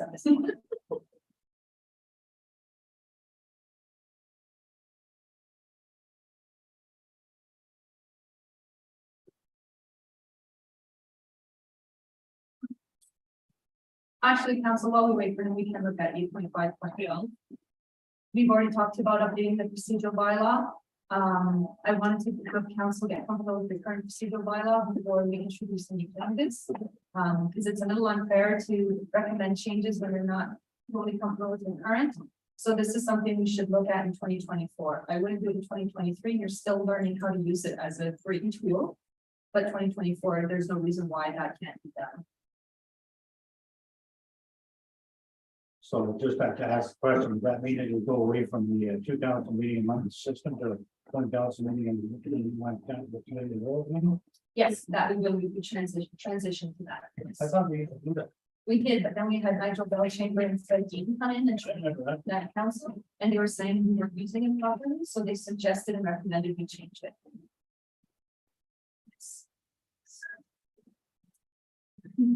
So Chris, we did 8.5, Thank you. 0.11 and 8.5.12. So I need to. Pardon me? Stephanie, 2024. And same with the procedural bylaw 2024. Casper and Teague, you have it in place. Oh, Councilor Rath. Can you explain what this committee of the whole system is? Yes, so a committee of the whole system is, so you have council meetings and then you have committee of the whole meetings. So committee of the whole meetings is how that should work, if you will. They're longer meetings in nature because this is where you have a lot of discussion about what it is that you want to implement. If I'm explaining it right. So any type of committees you currently have, your rep committees or any type of advisory committees you have, those recommendations come to the committee of the whole. And at the committee of the whole is where recommendations to council take place. So then once a recommendation at the committee of the whole meeting is done, that business item is then brought to a council meeting where council then makes the final decision. So committee of the wholes usually take place at the first meeting of the month, where a lot of discussion goes on. And then because a discussion has taken place and a recommendation has been made, when it comes back to the council meeting, which is the second meeting of the month, discussion has already been had. There's no need to rehash it. Now it's just policy making. Does that help? And just to add to that, like back in the good old days, way back in the before Catholic, again, we used to have like a public works committee. We used to have a, you know, like for persons and property committee of the fire department and stuff, and the rec committee and a finance committee and all these different committees of council. And then we'd be done with the committees and we'd come back to the council meeting and then everybody that was at the other committee meetings would vote against the figures. Anyway, whatever. So anyway, what she told you is exactly the way it works. the full name is the committee of the whole committee. So, in fact, closed session is the committee of the whole meeting. But it's. In some cases, you can eliminate all your committees, you just use committee of the whole. So if you're not getting a response to all the committees, you might want to think about that, but you're still doing. And if you're only meeting twice a month, then you're not going to council meeting once a month, which increases the report on that. Or defers. So there's good things to that.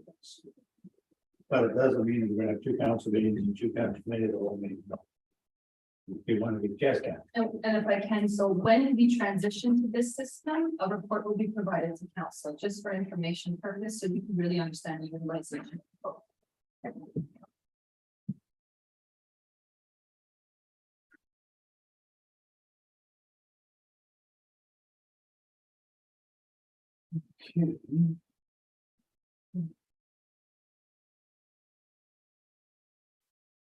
Fiscal savings program, LAS stuff, we're doing that now anyway. So we're gonna continue, they actually just came out with a new program related to cybersecurity. And that's done. Building a land inventory, sell all surplus to an engaged realtor. Try to go to the realtor, they don't want to touch it. Not with the well, they can't meet, so we just have to, we already have a bunch of properties that doesn't meet that surplus right now. Yes. We look at surplus, we don't as we can, but we want to think strategically about it too, so. I think what we should do is review that inventory again. This is the ones that we want to put on sale. Put it on our website, we can put it on, I think I was gonna put out. So we can get some people picking these things up. The danger with this is people might buy them on speculation. If they do that, then they're gonna buy them, and they're not gonna do it. So other than look at that taxes. And we want to have some control over some developments. We want to make sure that land goes to the developers we want it to go to. It depends on the process for someone. Well, So, there's no way we're gonna do that. Gonna have to go to 225. Fire mark isn't, I gave that to, fire chief. I don't think he really was interested in that. And, what fire mark is if there is a fire at a residential or a commercial business, there's an aspect of their insurance that is set aside to pay the fire department for the response. Fire mark is a company that helps you facilitate that, and then you get a check for that. But I don't have an idea of how many fires we have a lot of them. Obviously, most of the responses seem to be highway responses, unfortunately. And so, and those are, it may not be worthwhile to might be something that was sitting in the parking lot. You know, you want to just take it out of there? I want to put it in the parking lot. Always Set said. in the parking lot, okay. I mean, our hope is that we can educate people well enough. That we can never. Reality is.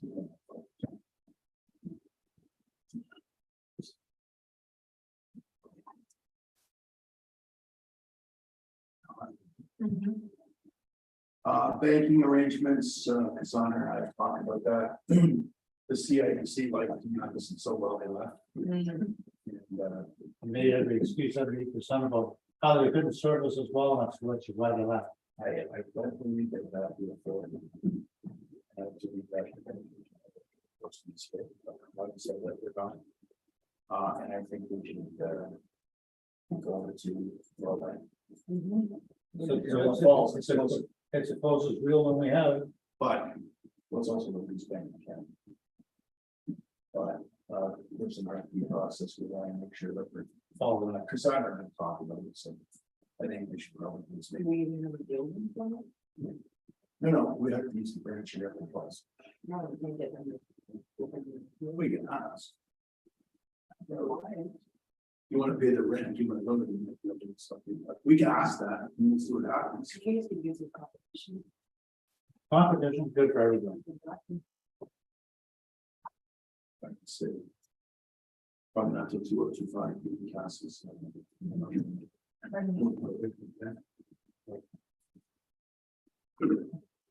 Okay, leak detection study. So this is in the budget for this year. This is our first step towards considering water leaks. We do acknowledge water leaks can be a lot. Now what's complicated is this asbestos thing, which, and the facts are. I saw, when the Max Facebook, there was some lady was talking about, I think this is the chemtrails. Start with chemtrails, you know, when planes go over. Yeah. That they're releasing toxic chemicals. I Yeah, don't know any interested. But we should proceed ahead with this, but also I think that from an asbestos perspective, I've already asked questions. Gonna bring them forward. So The ARC was going to give you some answers as to what the possibilities have been checking for. I checked with the IS and our township as a lot of the transfer. Well, not an awful lot of our water systems were installed in the 50s. I'm willing to bet the ones in Walter, especially because that was like the last line here. I know there's lots here in Downings I go from. Markets and beauty, yeah. Like, Well, then we'll sue John's Manable. I was gonna say John Manning was an asbestos mine. But I mean, good access, you know. And again, I'm not a technical expert, but based on my own knowledge of transite pipe. A lot of this stuff is still, I think, pretty far, not far fetched, but far from being 100% proved that there's actually a problem here. Because, Isn't our water community we tested for that stuff? No? I think it's not. But you see, asbestos is not soluble in water. Like when I say soluble, I mean, if you drop Kool-Aid in water, right? It's soluble. Asbestos is not, but what they're suggesting is that there's little tiny pieces of it asbestos. could be coming out, you could be ingesting. Suspended just- phones. Yeah, exactly. And that's not good. The one fellow that is interviewed in one of the articles, they're actually had an mesothelioma, which is cancer that's caused by asbestos, had been lung removed. I know that particular cancer is pretty much devastating. So, we do have to get to the bottom of this because I'd rather be sort of upfront. Nothing but And the documents, so we'll see there, but.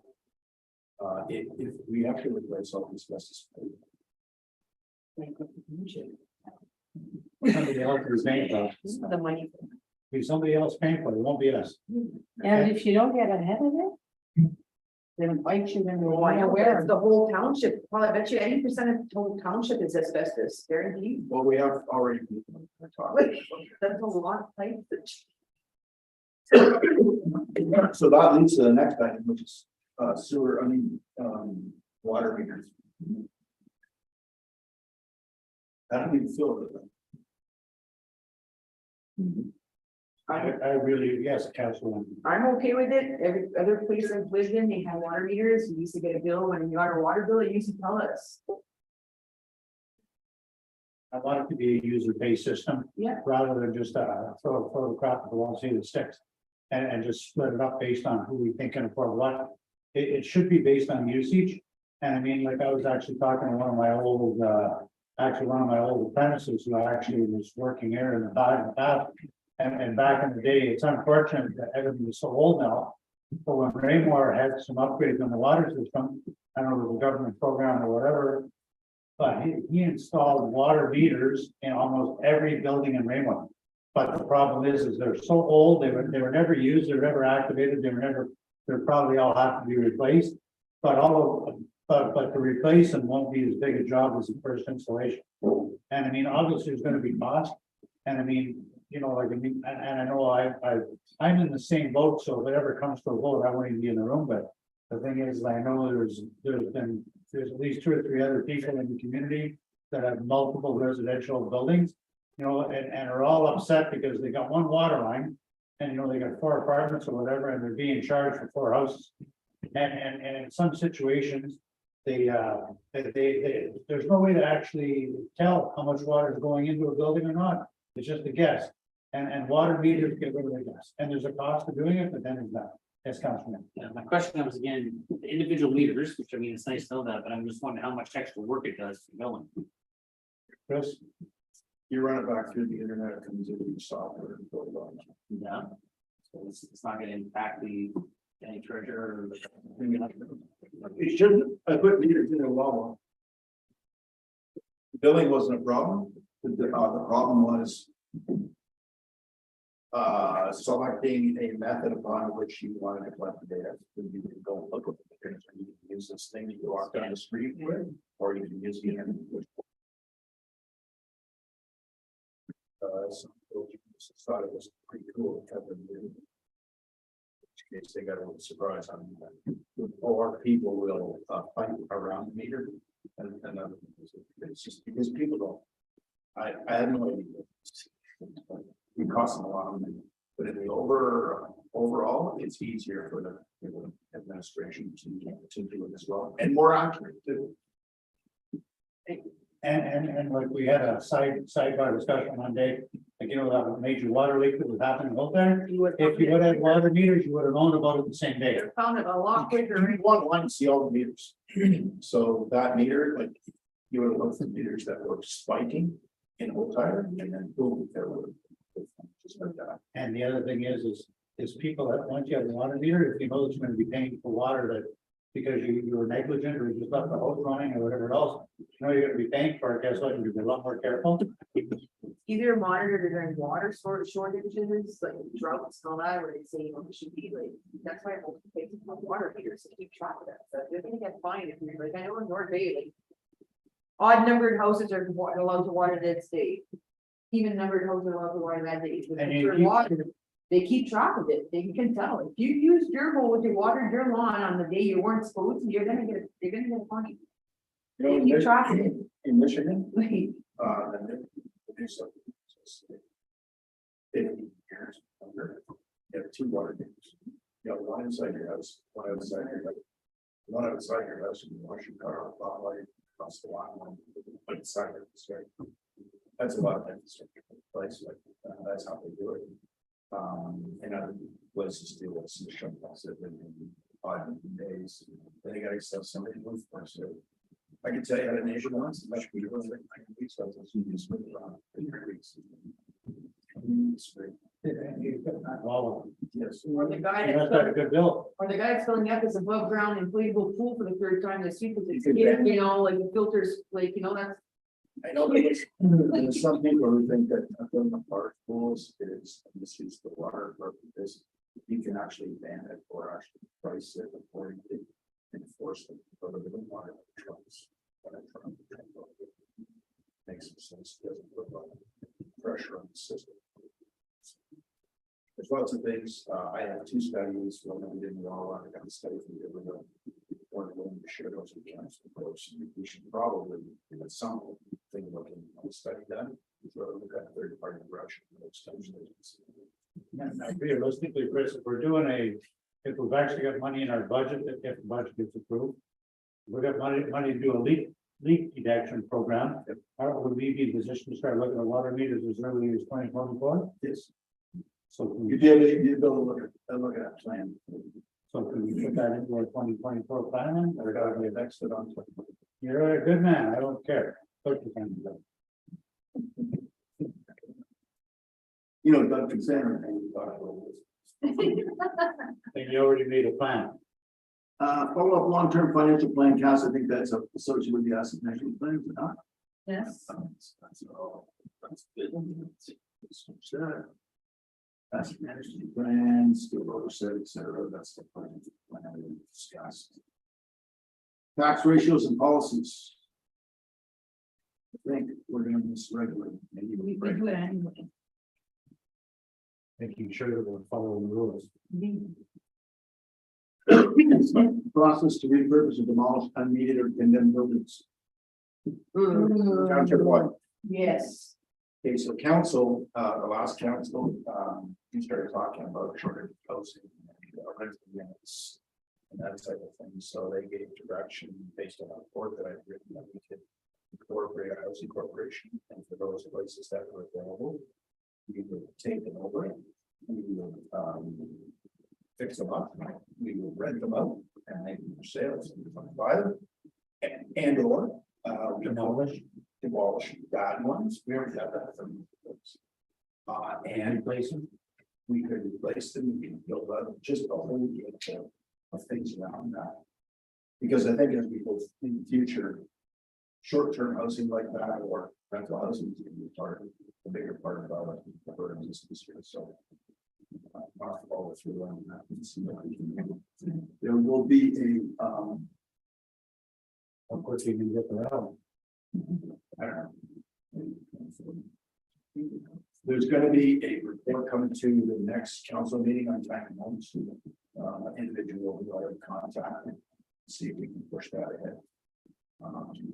His plan for, I think. Over 18 tiny homes on it, 2 large parcel. So not that whole community of them, but if we had one little thing, it would be great. Some of these. They're cute, they're nice one. cute, but with a function, There-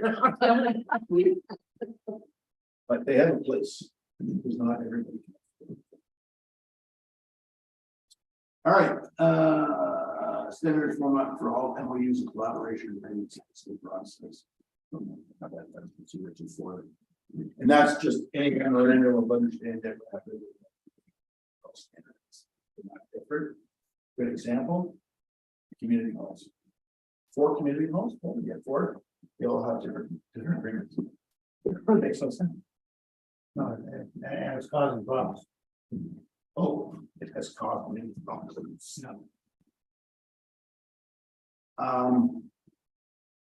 8525, integrated municipal plans were applicable.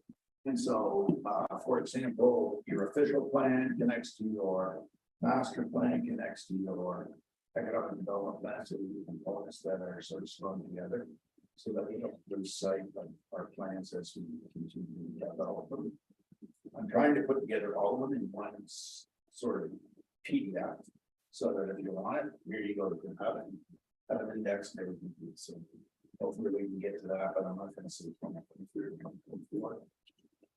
It's gonna be germane, so we're gonna start it and be finished when it's finished. Record retention bylaw, sign it. So actually, that's going to be taken care of by using the tolerance procedure and the Laserfish program. So I have advised council about it in the monthly reports. This is one of the major projects the clerk department is actually going through in 2023. So it's also, it's in line with digitizing all our records. So based on the tolerance schedule, it actually identifies based on the different categories in there, how long each piece of documentation should be kept. So that process is already going to be in place once we transition.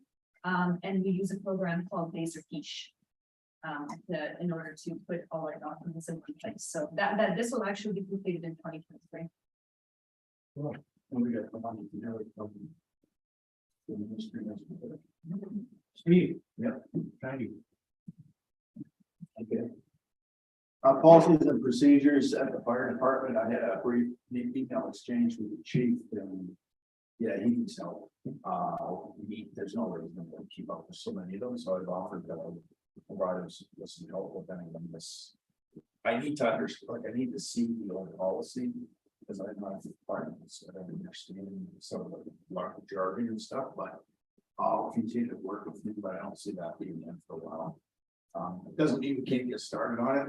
And the fact that the chief agreed to work with me, that means that there's an issue that is going to be fun.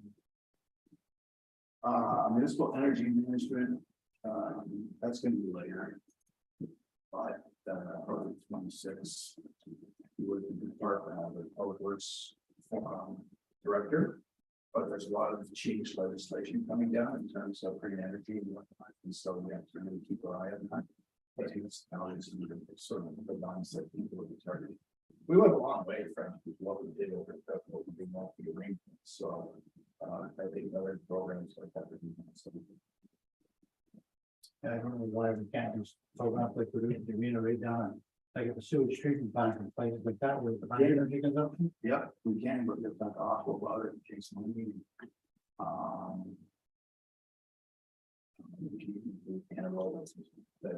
Yeah.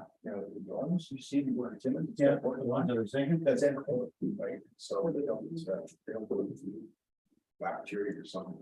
It was almost a lifetime project building that Yeah. thing. Because they kept reading it, but they didn't do it. But good thing.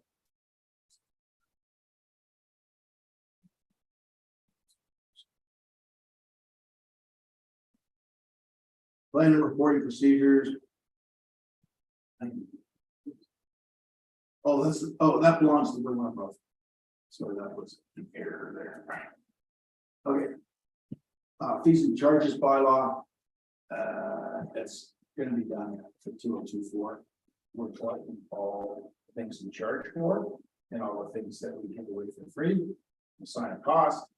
In the interim, council's given us permission to talk about some of those fees that we're going to put in place, that there's a really larger discussion about their tax levy as well. Right? Why should everybody pay the cost of one part of people, so. There's some subsidization that goes on, so for example, you know, like. Township subsidize the cost, and the user pay an increased fee to use, yes. So this is the same type of concept, so.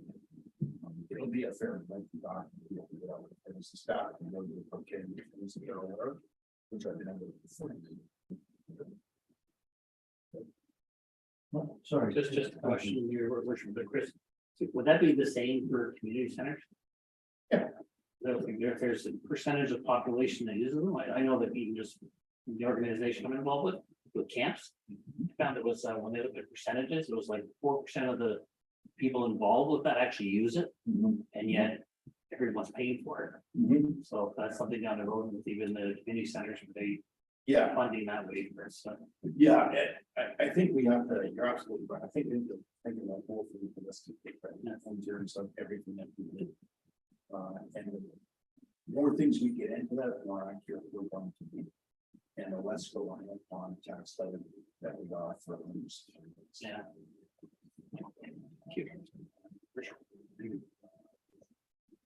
Cross charging. I think we'll get there in like 10 minutes. So that what that is. So you pay your administrative costs and a percentage of the administration cost should be charged to all the departments. Right, and so this is after the one thing to sort of net value for what the customers program. Yeah. You are, just so you know. So I was thinking things in terms of accounting, so, but that's what that would be, vice versa, public works, maybe they're charged over to. Administration. Do they charge, like, I was gonna actually ask that question, like when they plow the yard here, is there a charge or a line item? And no, I'm just asking, Not because I remember way back in the day, and again, another time we took it to the one.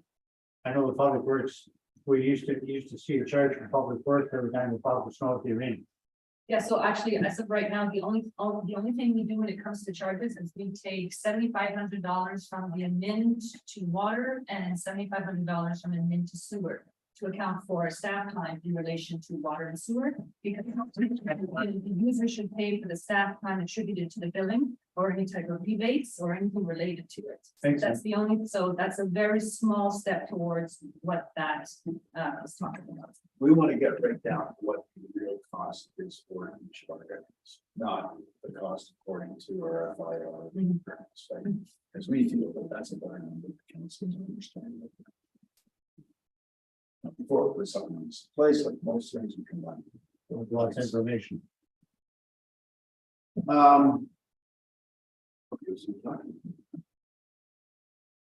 Cost recovery and revenue generation, so that is really cost recovery for outside things. For revenue generation, so for example, I had a gentleman call a little while ago, he's got a bunch of soil that's got diesel fuel in it. And it's got a teeth like which is like how to measure its actually. So if you go on our landfill site, we don't have a cost of like what's really cheap on Twitter. For that soil, something like that. So I'd be charging $1,500 a tank for that stuff. Because they gotta get rid of it somewhere. I thought we had a bylaw that actually did charge fairly large amounts, Not everything. For what? for soil like that, because I remember back in the day, and this is just something that I remember because I actually reported it back to your predecessor back in the day when I was actually supervising a project at the pipeline where they were removing, they had a bunch of old fuel tanks like we have, and they were leaking into the ground.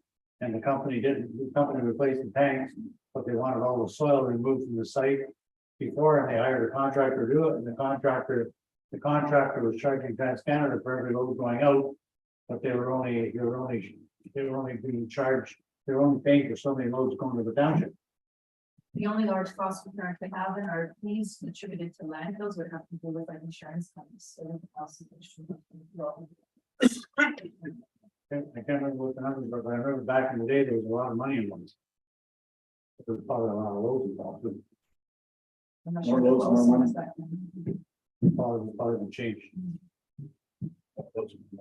Well, that's the way it was, because and I can't remember the number, but like it was probably triaxle loads, and I can't remember a number, but it was significant. It was like the charge to dump it at the old, because it was being dumped at the old dump. They didn't, and that was approved site. And I'm gonna say back then that the tipping fee for each truck was about $500 a load. And the contractor that was removing it from their site was charging TransCanada $500 plus the trucking cost, but we're paying the township. Did you know, we went around the day, we did 5,000 over TransCanada. I actually reported Sandra's predecessor at the time.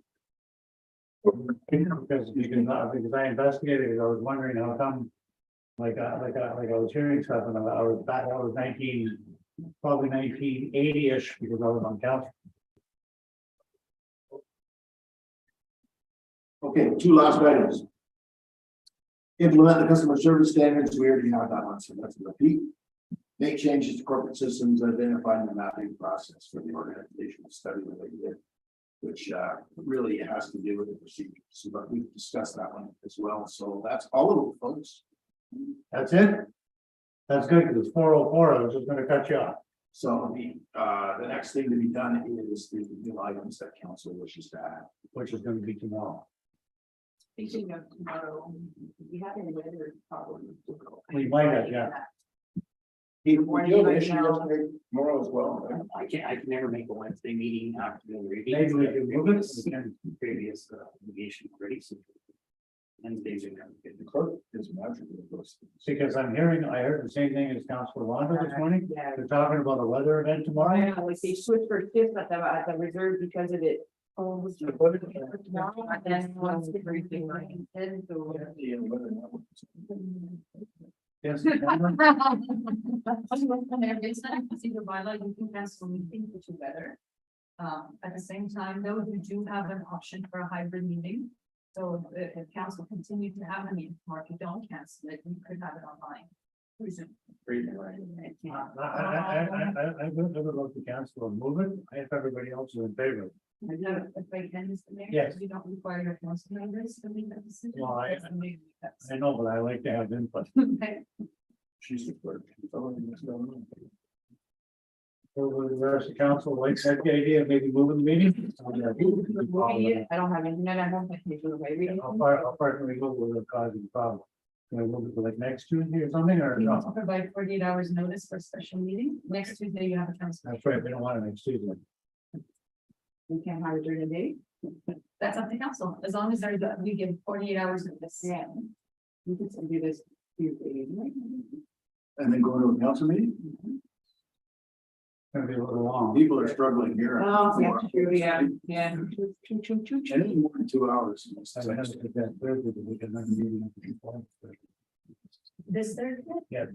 I hope we do it next Wednesday. Unless it's in the morning, Wednesday. unless it's in the morning. Can we do a morning? That's up to council. Yes, Councilor Ryan. Maybe, Mr. Mayor, what do you suspect it's gonna be? 1 hour, 2 hours, 4 hours? Another 3 or 4 hours. Oh, yeah? Well, I mean, maybe it might be down on, but that's what, you know, Okay. Yeah, I mean, if the council has. It'd be crazy, but yes, 50 things that takes some time. If you had what 50, about next Wednesday morning? Is that next Wednesday morning? I can do Wednesday morning, just can't do afternoon or evening. So what's the theory? Council? I can do Wednesday morning as well. That would be What good. date is it? Gathering, Wednesday morning? I think it's okay, but let me double. we don't start working. Like, Yeah, I know, but that'll make it go faster. Councilor George, next Wednesday morning, you I'm okay? I mean, I'm just suggesting because, I mean, as much as the weatherman's never 100% right, there's basically what I'm hearing is because it's not good. You're starting tonight. Right, all day tomorrow, 10 to 15 centimeters of snow, and then 5 to 10 millimeters of rain, and it's not going beyond -3, so it's gonna be a bloody mess. Oh Okay, my God. So April 12th at 9 AM. Okay. we're just waiting for Councilor Gadri to confirm her third little black book.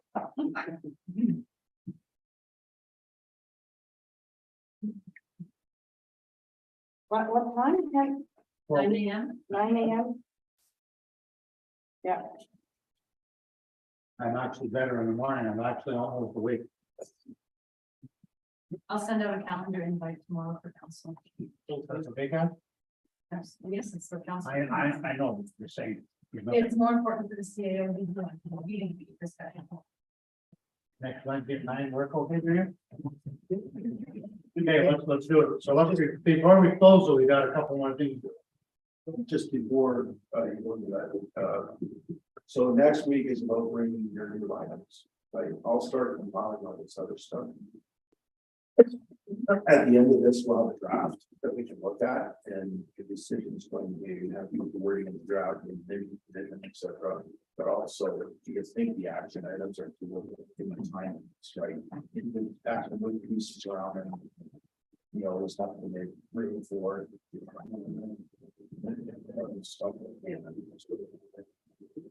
We must have a resolution here, and a mover and seconder. Councillor Neil and Councillor Drew. Moved by Councilor Neil, seconded by Councilor George, that the special meeting of council is hereby adjourned at 4:09 p.m. And thank you very, very much, council, for your patience. Not only with me, but just you're taking your time out of your lives again to get stuff done. This is pretty important stuff. All those in favor of the resolution? Carry.